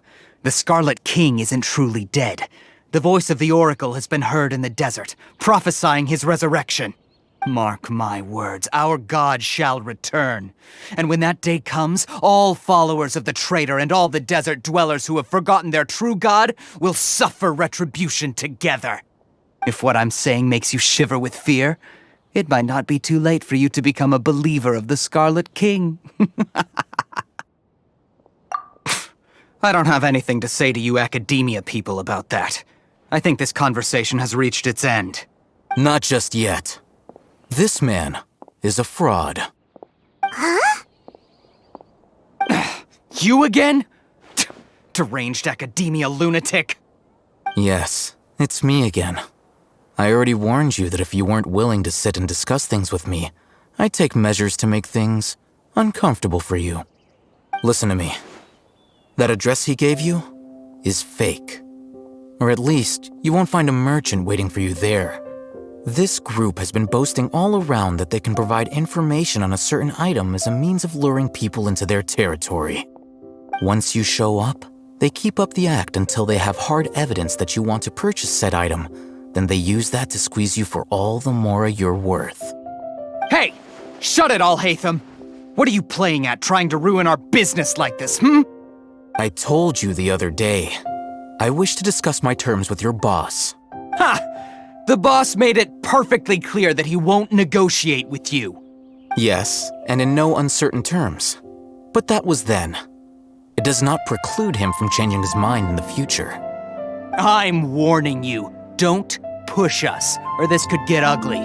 We don't usually get rough with people from the Academia because it just complicates things. For a lunatic like you, though, we might just have to make an exception. If you're suggesting that we escalate this from a verbal exchange to a physical one, I accept. After all, even the Archons used war to negotiate the ownership of Tevat. If, on the other hand, we can't agree on any means of negotiation at all, then I'm afraid my next course of action will sting a little more than the mere falling through of a few business deals. I will jeopardize the Eremites' reputation, which I know you value above all else. I am quite confident that if I began to take such action, your boss would willingly approach me himself. However, I fear that by then, some things will have happened that cannot be undone. Also, a word of advice. I suggest you tell your boss exactly what happened here today. Otherwise, he might blame you for not telling him in the future. What did you say? Consider this. Have I ever failed to follow through on my word in the past? This guy is really out of his mind. Okay then. If you really have a death wish, let's meet a week from today. The pier in front of the Pharos Lighthouse, 4 o'clock in the afternoon, sharp. Don't expect us to hold back. Not so fast. First, you return the 500,000 mora to them.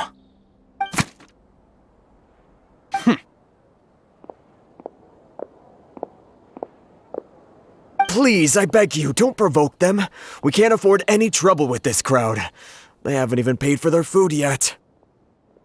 Ah, Mr. Iman. There appears to be fewer staff in the restaurant recently. This wouldn't happen to be because they're all busy spreading the word to the students, would it? Well... Someone who chooses to do business with a group like that really can't afford to get so flustered the instant someone confronts them about it. Consider the meal compensation for our silence. I'd say you're getting an excellent deal. Whoa, did you see that? He not only got us our Mora back, but sent the Emirites running too! Plus, he seems to know a lot about what's going on around here. Let's catch up with him and ask some questions! Welcome to the bar. He went that way! After him!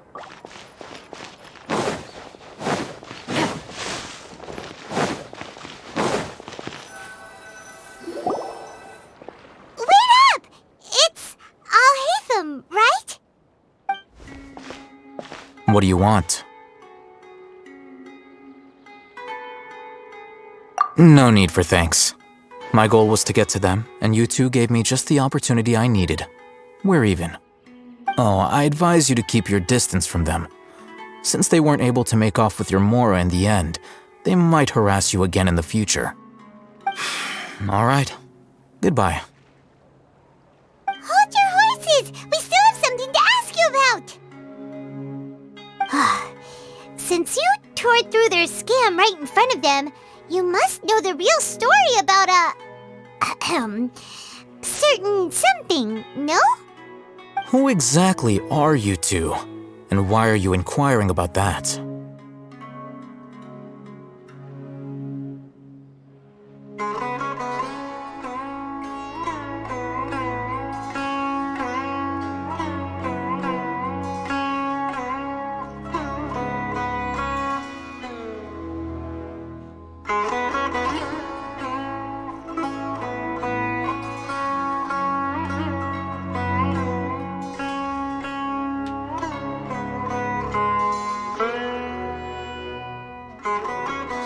A student.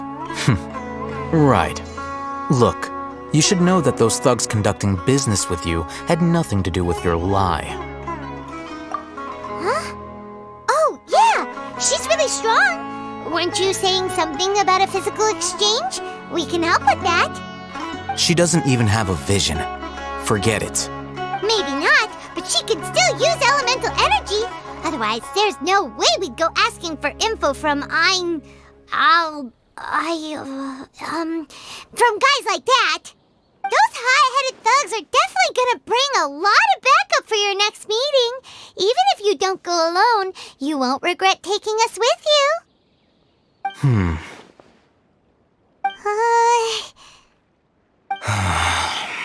All right, I accept.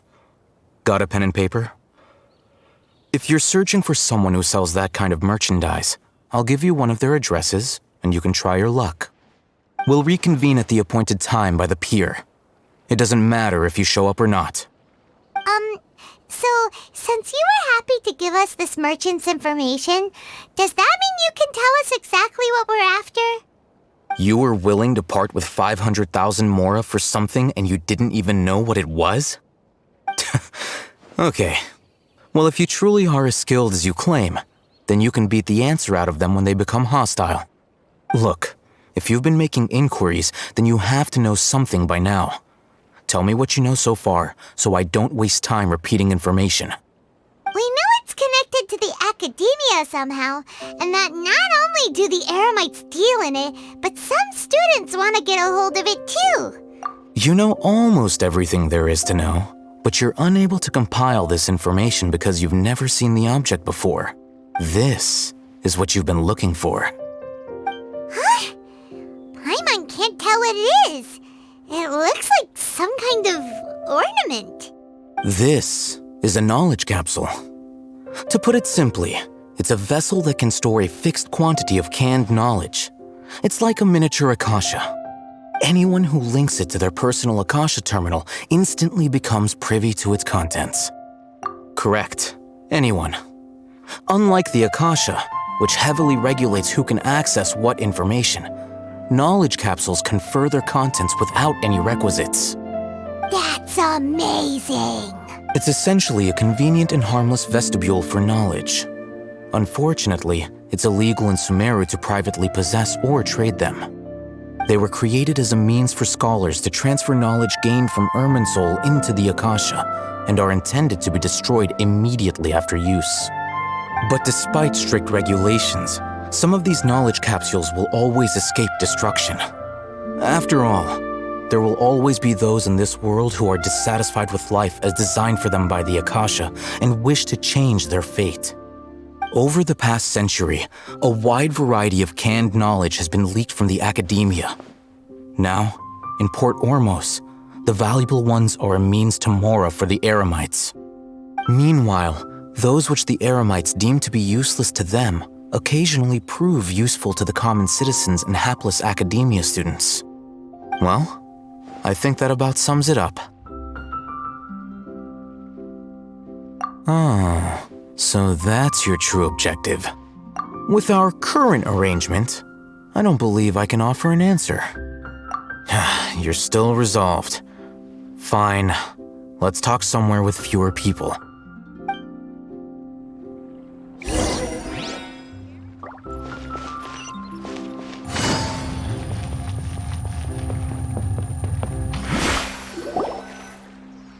Let's continue our conversation here. If you wish to learn more about the knowledge capsule that the Academia lost, then you must help me with something. I need you to find someone named Dory, a traveling merchant. Unlike the peddlers who hawk inferior knowledge capsules, she often has quality goods in stock. Some say that as long as there is profit to be made, there is nothing she won't dare to sell. She's guarded against people from the Academia because most of her wares don't comply with Academia regulations. I think she blacklisted me. I met with her informant, but it soon became clear that they had no intention of letting me get any further. Become one of Dory's customers and earn her trust. This is my condition for further collaboration. Why do you want us to meet with her? Until you complete this task, you don't have question privileges. Fine. So how do we go about doing this? You two are outlanders who haven't been here for long, so Dory should view you as safe clients. I'll give you the informant's address and their contact password. Beyond the password, though, I have no way of knowing what other tricks she might have up her sleeve. You'll have to improvise. This is kind of nerve-wracking. The true challenge begins after you meet her. She has a keen nose for Mora and a shrewd eye for wares, and she only likes customers who she deems to have good taste. I'll prepare some funds for you. Buy her highest quality wares and earn her approval. But we only just saw a knowledge capsule for the first time. We don't know how to tell which ones are good and which ones are bad. Is that something we can learn quickly? That's true. Have you two heard of elemental sight? Oh, that's a surprise. Guess I'll have to hold you in higher regard. Anyway, that ability should resolve your issue.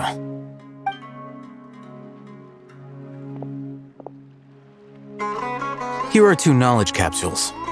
Tell me, can you detect any difference in their quality?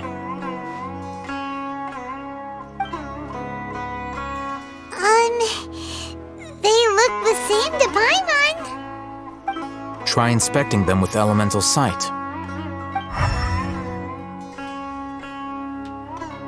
How'd it go? Did you see anything?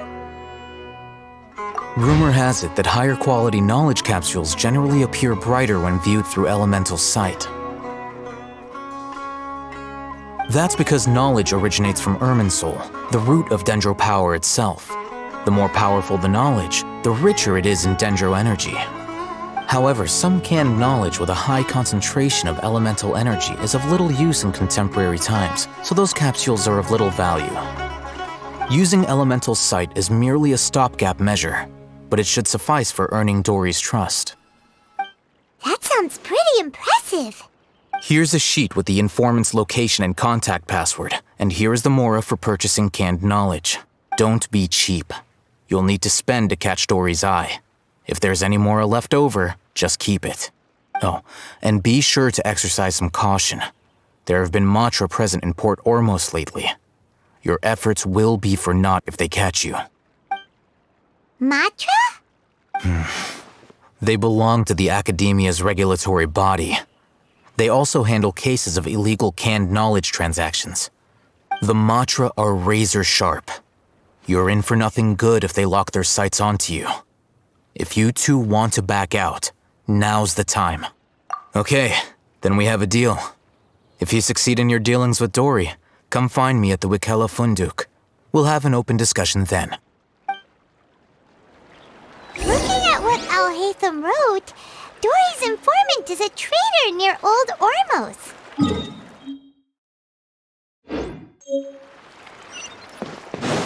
Let's follow these instructions and try to get in contact with him.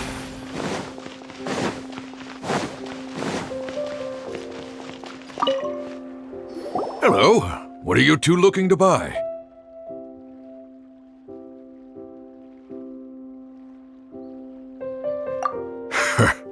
What a unique palate.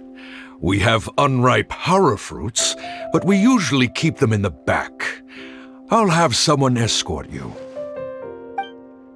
Following the paper got us past the first round. Ronak, these two want to buy unripe hara fruits. Show them to the warehouse. Got it. You two, please follow me. You two have a fascinating fashion sense. We haven't seen a customer wearing a Sumeru rose for quite some time. Every ship deserves the best. Hold on. Let me think. Sumeru rose means common merch. No, look again. We're obviously wearing mourning flowers. Ah, my mistake. I do apologize. Whew. That pop quiz sure was scary. Ah, the warehouse is up ahead. Please follow me.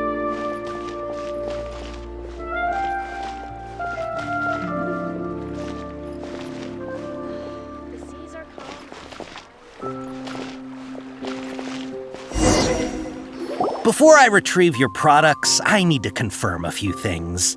Please forgive me, but we may not have sufficient stock for you today. Earlier, many of our hara fruits were taken by mice. Thanks. If better goods come in, you'll be the first to know. You look like you have some skill. Why don't I pick out some fruits that'll make you dizzy? No, that's not it. The paper said that heat stroke is the answer to erudition. He's cautious of us. Let's take a clook.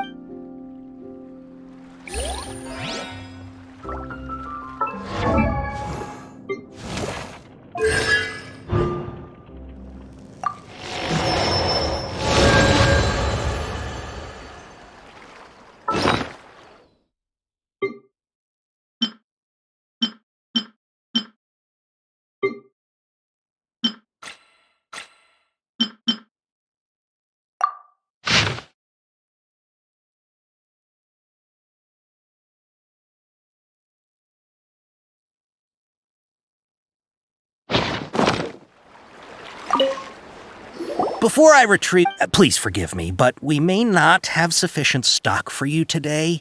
Earlier, many of our hara fruits were taken by mice. Thanks. If better goods come in, you'll be the first to know. You look like you have some skill. Why don't I pick out some fruits that'll make you dizzy? Yep, that's the right answer. But eating hara fruit that makes your head and ears ring sounds like a bad life decision. Would you like your hara fruits to be packaged in the Sumeru City or Port Ormos style? Wow, you two sure are generous customers. We'll be sure to package your products beautifully. Okay, everything has been confirmed. Miss Dory is waiting for you up at... Shoot, it's the Matra! Run! What? The Matra? Where? I'll hate them said we're done for if they catch us. We gotta get out of here. We don't know this area, so let's follow that informant.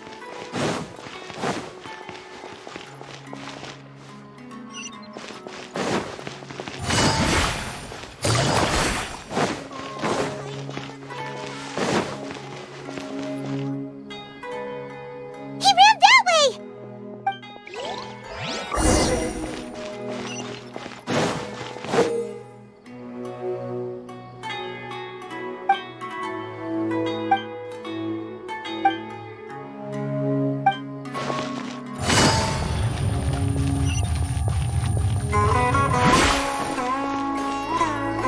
Look, he's over there!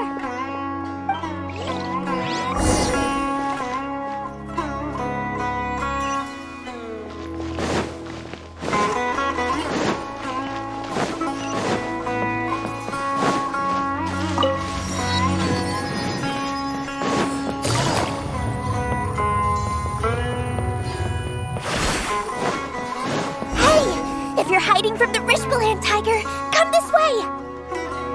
Another password! Huh? Oh, that voice came from behind... Here, over here. You can stop running now.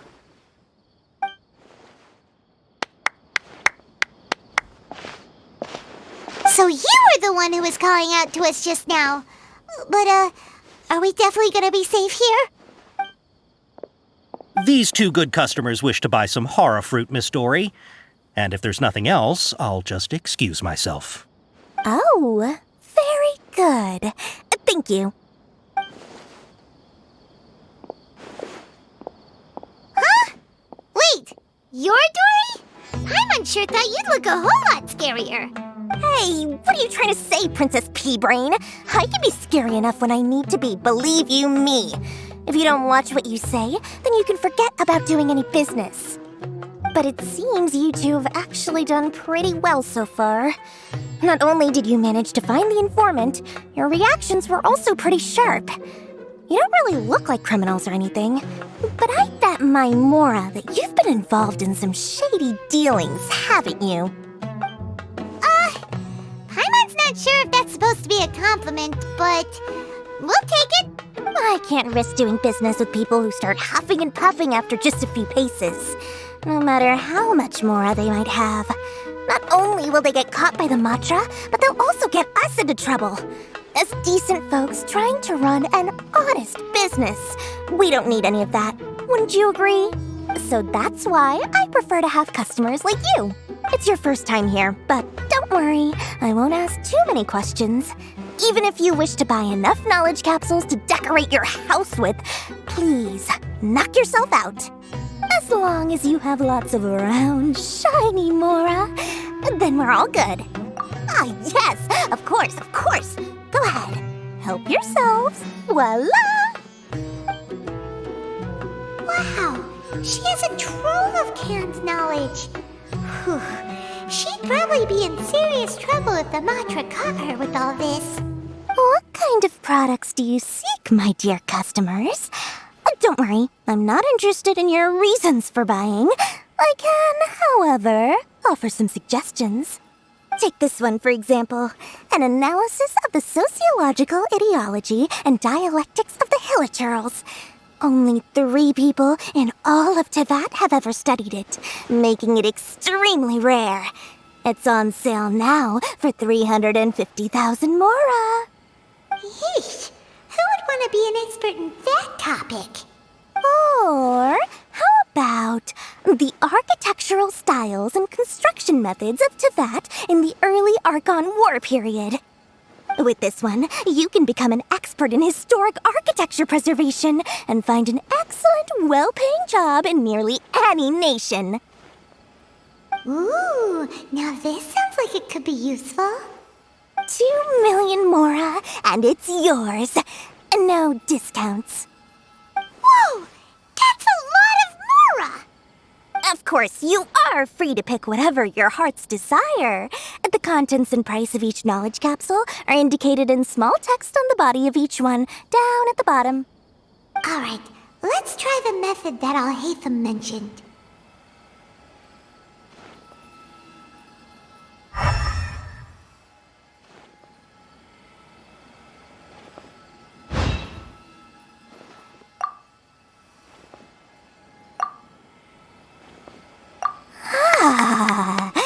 You've really got a good head on your shoulders, and quite the eye for quality. We'll take these, please and thank you. My oh my, you are blessed with a taste for both the exquisite and the extravagant. Customers like you are a rare breed. 1 in 100. No, 1 in 1,000 even. Listen, I have a special offer for you two. If you spend just 100,000 mora more, you can pick any knowledge capsule of your choice up to a value of 1 million mora. Say what now? Hey, did you hear that? Spend another 100K and we get a capsule worth a whole million! But all the canned knowledge we just bought is easily worth 500,000 mora. If we spend just a little more, we can get something worth 1 million mora. Isn't that a fantastic deal? Think about it. We've gone to all this trouble to get this canned knowledge. And so far, everything we bought belongs to Alhaitham. Aren't you even the least bit curious about how this whole canned knowledge thing works? We're talking instant knowledge here. Don't you want to try it yourself? Come on, come on! We still have around 100,000 of Alhaitham's mora left, so let's put it to good use by finding something useful for you. Ahem, you've got a deal, Dory! We'd like to spend an extra 100,000 mora. Excellent! Then please, select from this fine collection of canned knowledge over here. Hold on a second. Paimon thought we could choose whatever we wanted. Why can't we choose the ones from over there? Oh, but my dear customer, the knowledge capsules over here are worth 1 million mora each. I'm sure discerning customers like yourselves will be able to find something to your liking. Please, take your time. Uh-oh, Paimon has a bad feeling about this. Let's use Elemental Sight again to check these. Huh? Why? Hey, we're getting a capsule worth 1 million mora here. Don't be such a party pooper. Well, anyway, the mora's already been spent, so let's at least try to find something useful. Let Paimon take a look here. An introduction to traditional Sumeru brewing techniques, the art of growing spices, an overview of ancient runes. Oh, how about this one? Sword Fighting Techniques 8. Not sure we'd ever find volumes 1 through 7, but at least this knowledge should be useful, right? Dory, we'll take this one. All right, very good. I'm expecting some new goods in the next couple days, so be sure to check back again soon. Whether it's canned knowledge or anything else you need, bring your mora to Dory and doors will open. Our dealings with Dory went smoothly enough. Let's head to Wakala Funduk and meet up with Alhaitham. Hopefully now he'll finally tell us about what the Academia lost.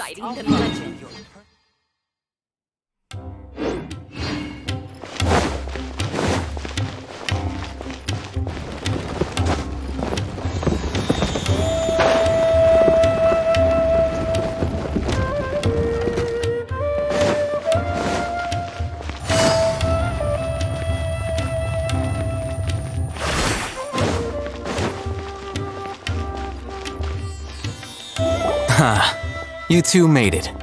And from the looks on your faces, you were successful. Whoa, there's so many people from the academia here. Why would you pick this place as our meetup spot?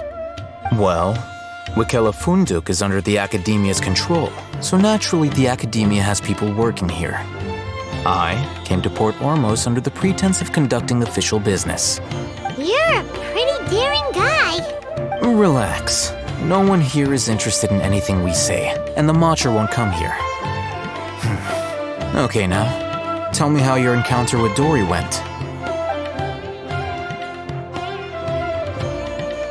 Okay, we did what you asked. So, can you tell us about the knowledge capsule that the academia lost now? Before that, I have to ask, why are you two so intent on tracking it down? You don't have to answer, of course. Yeah, she just wants to meet the God of Wisdom and ask her about something important. We've been in Sumeru for a while now, but we still haven't found a way. When we heard that the academia had lost something that might be related to the gods, we came here in case it turned out to be our lucky break. In that case, you're on the right track. A short while ago, the academia lost a knowledge capsule in the desert. It's supposedly a divine knowledge capsule. Use it, and you'll gain the wisdom of the gods. Wow, there's really such a thing as that? Hey, if we find it, do you think we could learn how to meet the Dendro Archon? Ooh, or even how to find your brother? I highly doubt it has any mystical properties, but it does indeed exist. And it's right here, in Port Ormos. So, where exactly? That's what we need to find out next. I won't deny that. I am investigating because I'm curious as to what the divine knowledge capsule truly is. As you know, the Eremites in Port Ormos also have their eyes on it. It is an extremely precious item. The knowledge contained within may bring great power or wealth to whoever has it in their possession. Several brigades have been vying for ownership of it as of late, but there is still no victor. My personal finances and connections cannot compete with those of the Eremites.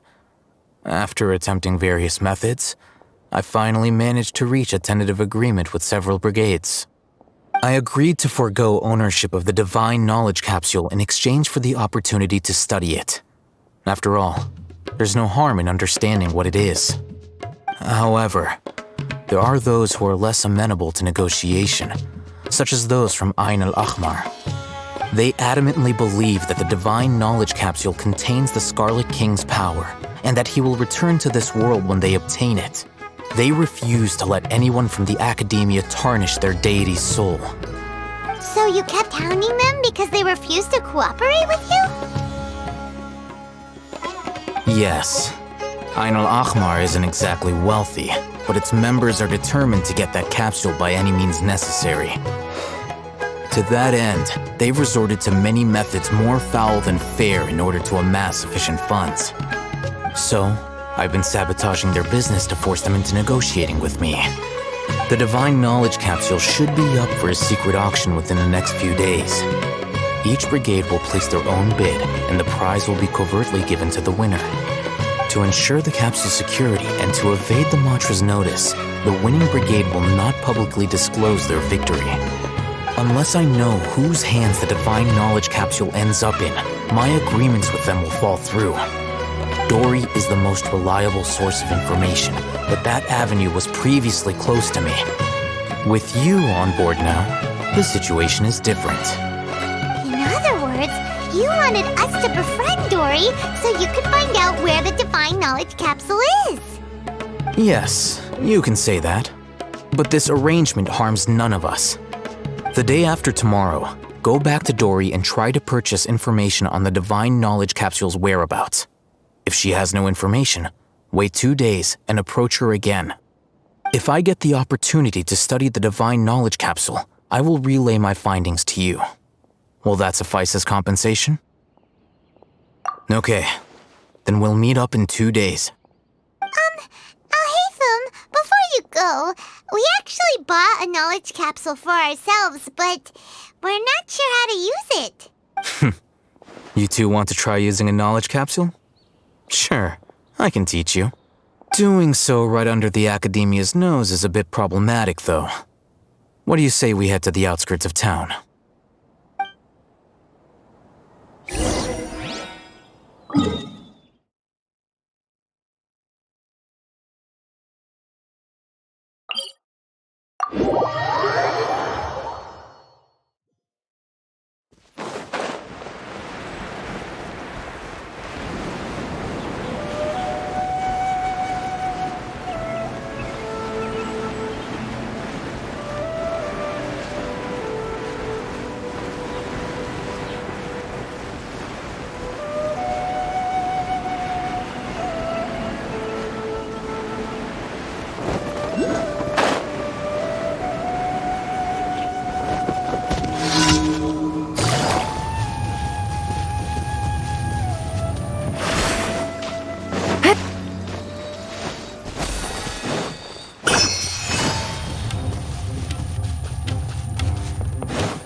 All right, this place works. Show me the capsule you purchased. Here. Sword Fighting Techniques 8. Huh. A combat class knowledge capsule. This class is something of a rare find these days, since most have been taken by the Eremites to augment their battle capabilities. Really? Ah, yeah, what a great buy! If you want to determine the efficacy of this capsule, I can evaluate your combat ability. However, effects will likely be minimal if you already possess a high amount of strength. We can conduct a controlled experiment where you fight 2 battles, one before using this knowledge capsule and one after. While you fight, we can use an Akasha terminal to monitor your various physical parameters. There may be variances in your physical strength between the 2 tests, as well as a disparity in your opponent's abilities. But don't worry, I'll run statistical analyses afterward to mitigate any confounding effects. Wow! Hatham! You must have been one of those guys at the Academia who got top grades on everything. Paimon's curious about something, though. You definitely weren't one of those students who needed canned knowledge to graduate from the Academia, right? So why are you risking getting caught by the mantra for this capsule? When you are unable to understand a researcher's actions, most cases can be attributed to curiosity. This is but one theory. Sounds like you're trying to avoid the question. All right, let's begin the test. Just fight as you normally do.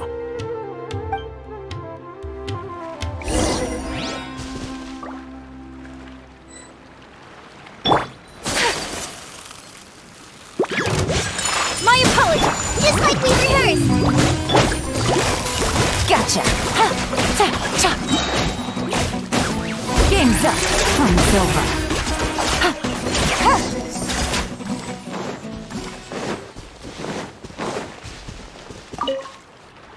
All right. I'll link your Akasha terminal to record data. The next step is to use this knowledge capsule. Hold it in your hand. I'll help you establish a connection with it so you can activate its power.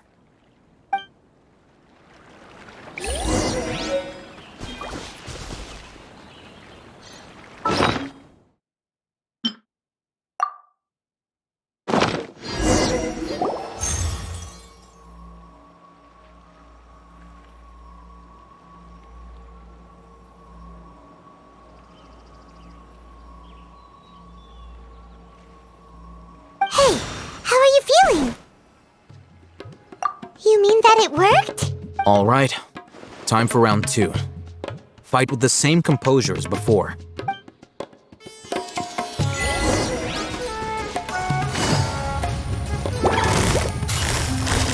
Busted.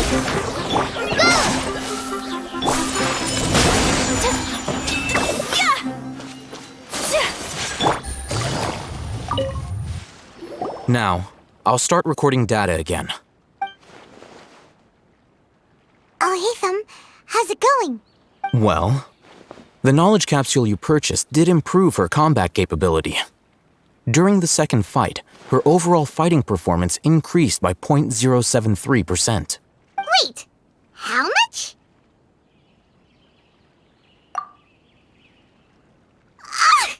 Dory's such a jerk! She totally scammed us! 1 million Mora?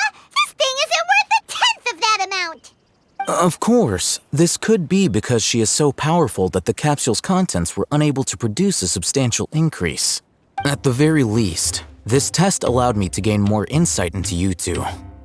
Our deal seems increasingly worth my investment. I'm heading back to Akela Funduk. I await your response in 2 days' time. This is Mora for when you ask Dory for information. Pay her as much as she requests.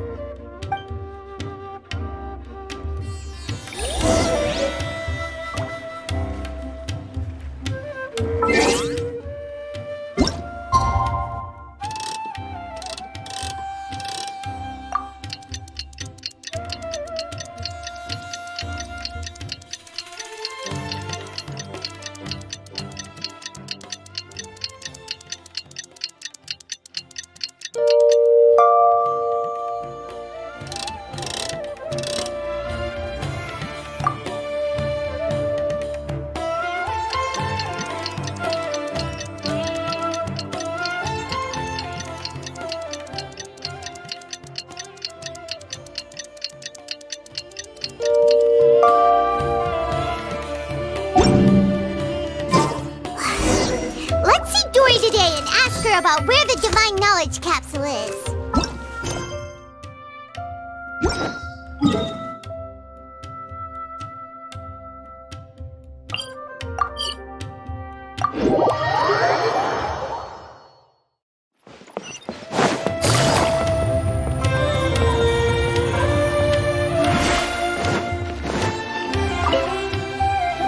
Here, over here! Oh, welcome back, my loyal patrons. What can I do for you this time? You name it. Canned knowledge, supplies, or anything else you need. I'll find a way to get it.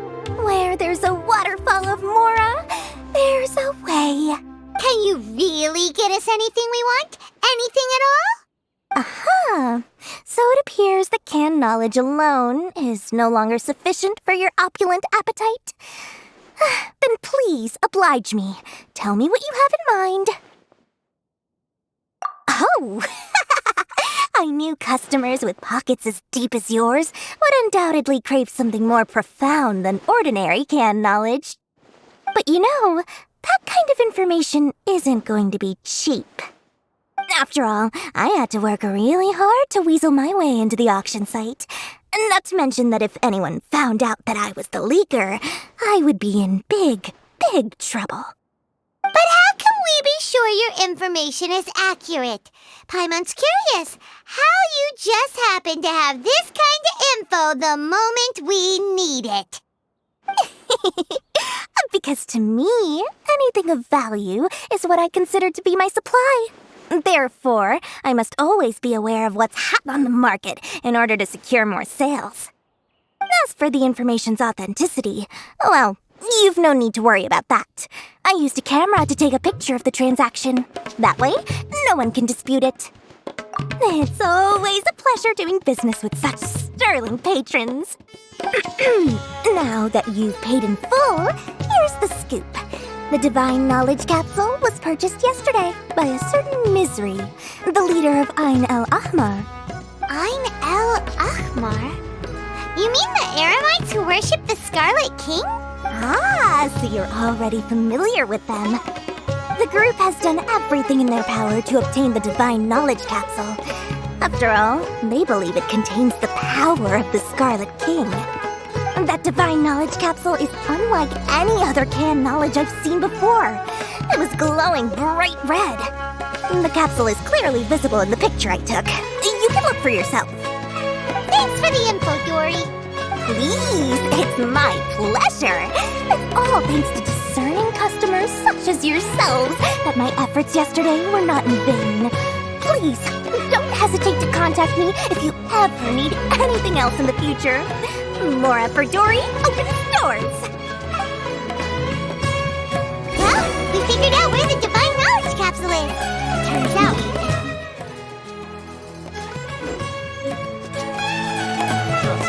I'll find you. Let's head back and talk to Al-Haitham.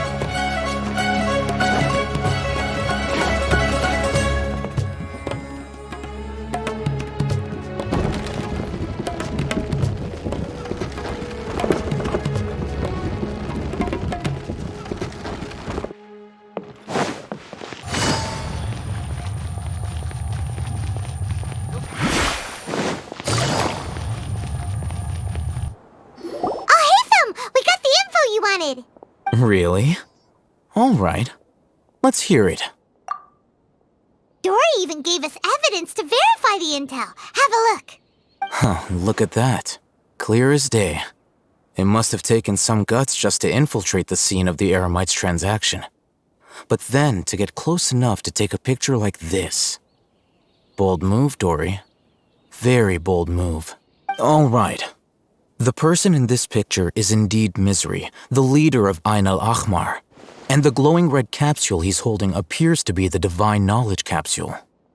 In which case, if we play our cards right, when we confront them next week, we should be able to force them to show their hand. At first, Paimon didn't get why you were provoking these Ain al-Ahmar guys. But now, it sort of makes sense.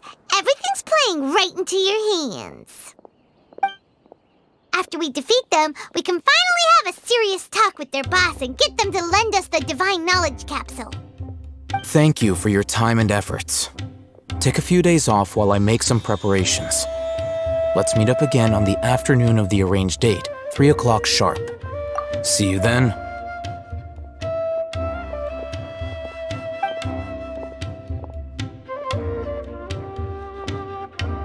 Al-Haitham sure is taking his time. Where could he be? Oh, there he is. Sorry to keep you waiting. Let's head to the pier in front of Pharos Lighthouse. Yep, let's go.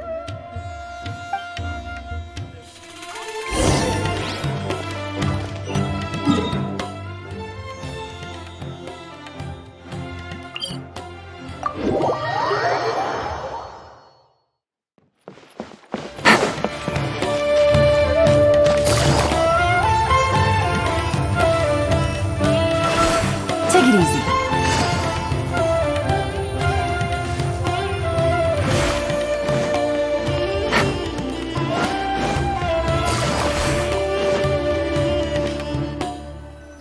Al-Haitham. I knew you were crazy, but I didn't know you were crazy enough to actually show up. It was I who demanded that these negotiations take place.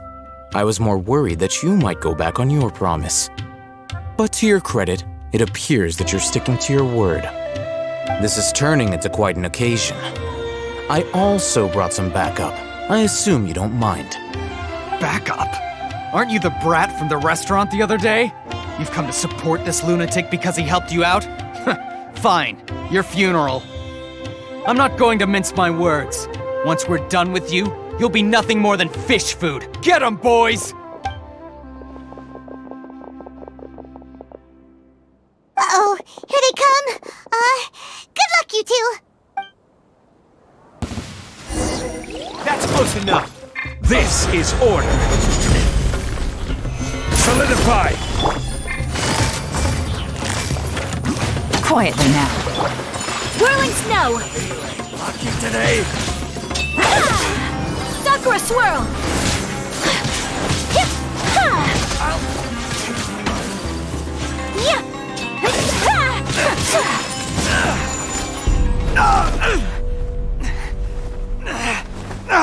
Academia scum!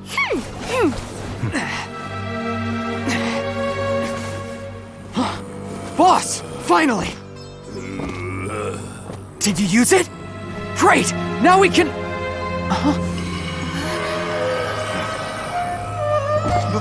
Boss? Boss!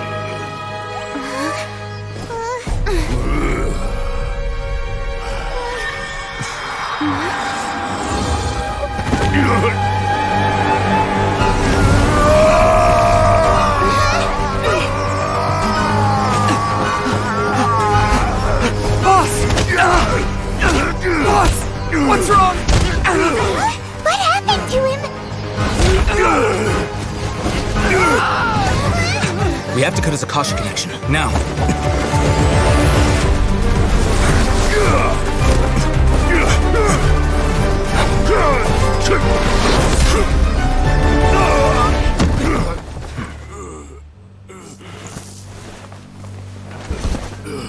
Target acquired! Arrest him!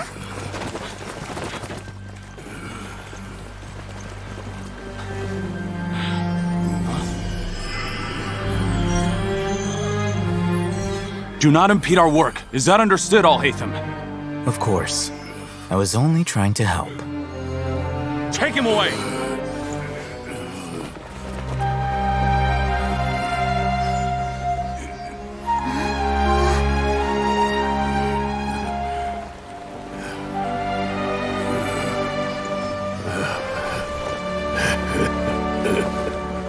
World, forget me.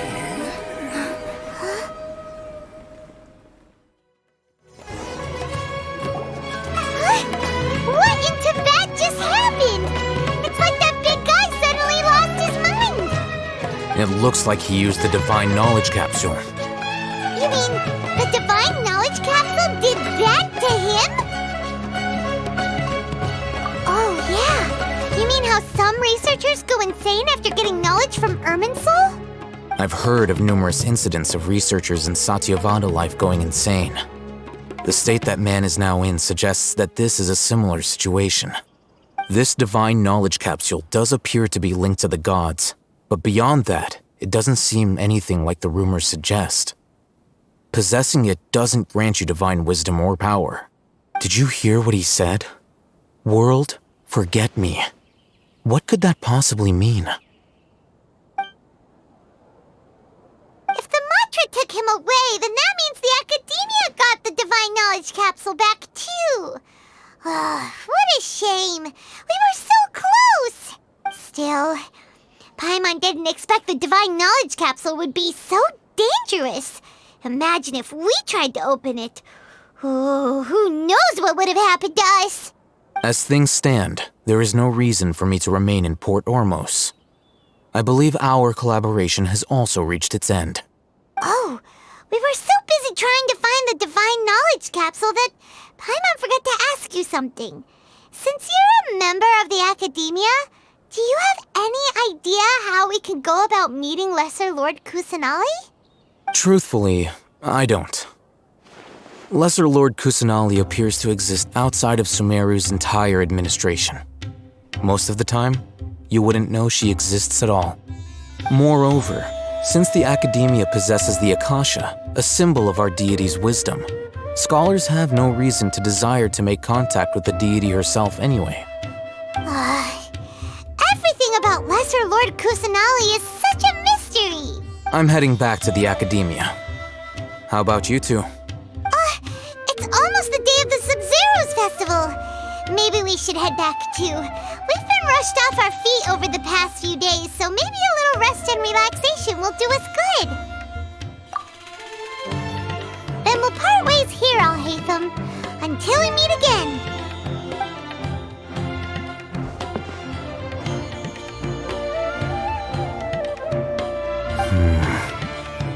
Now, do I deal with this thing first?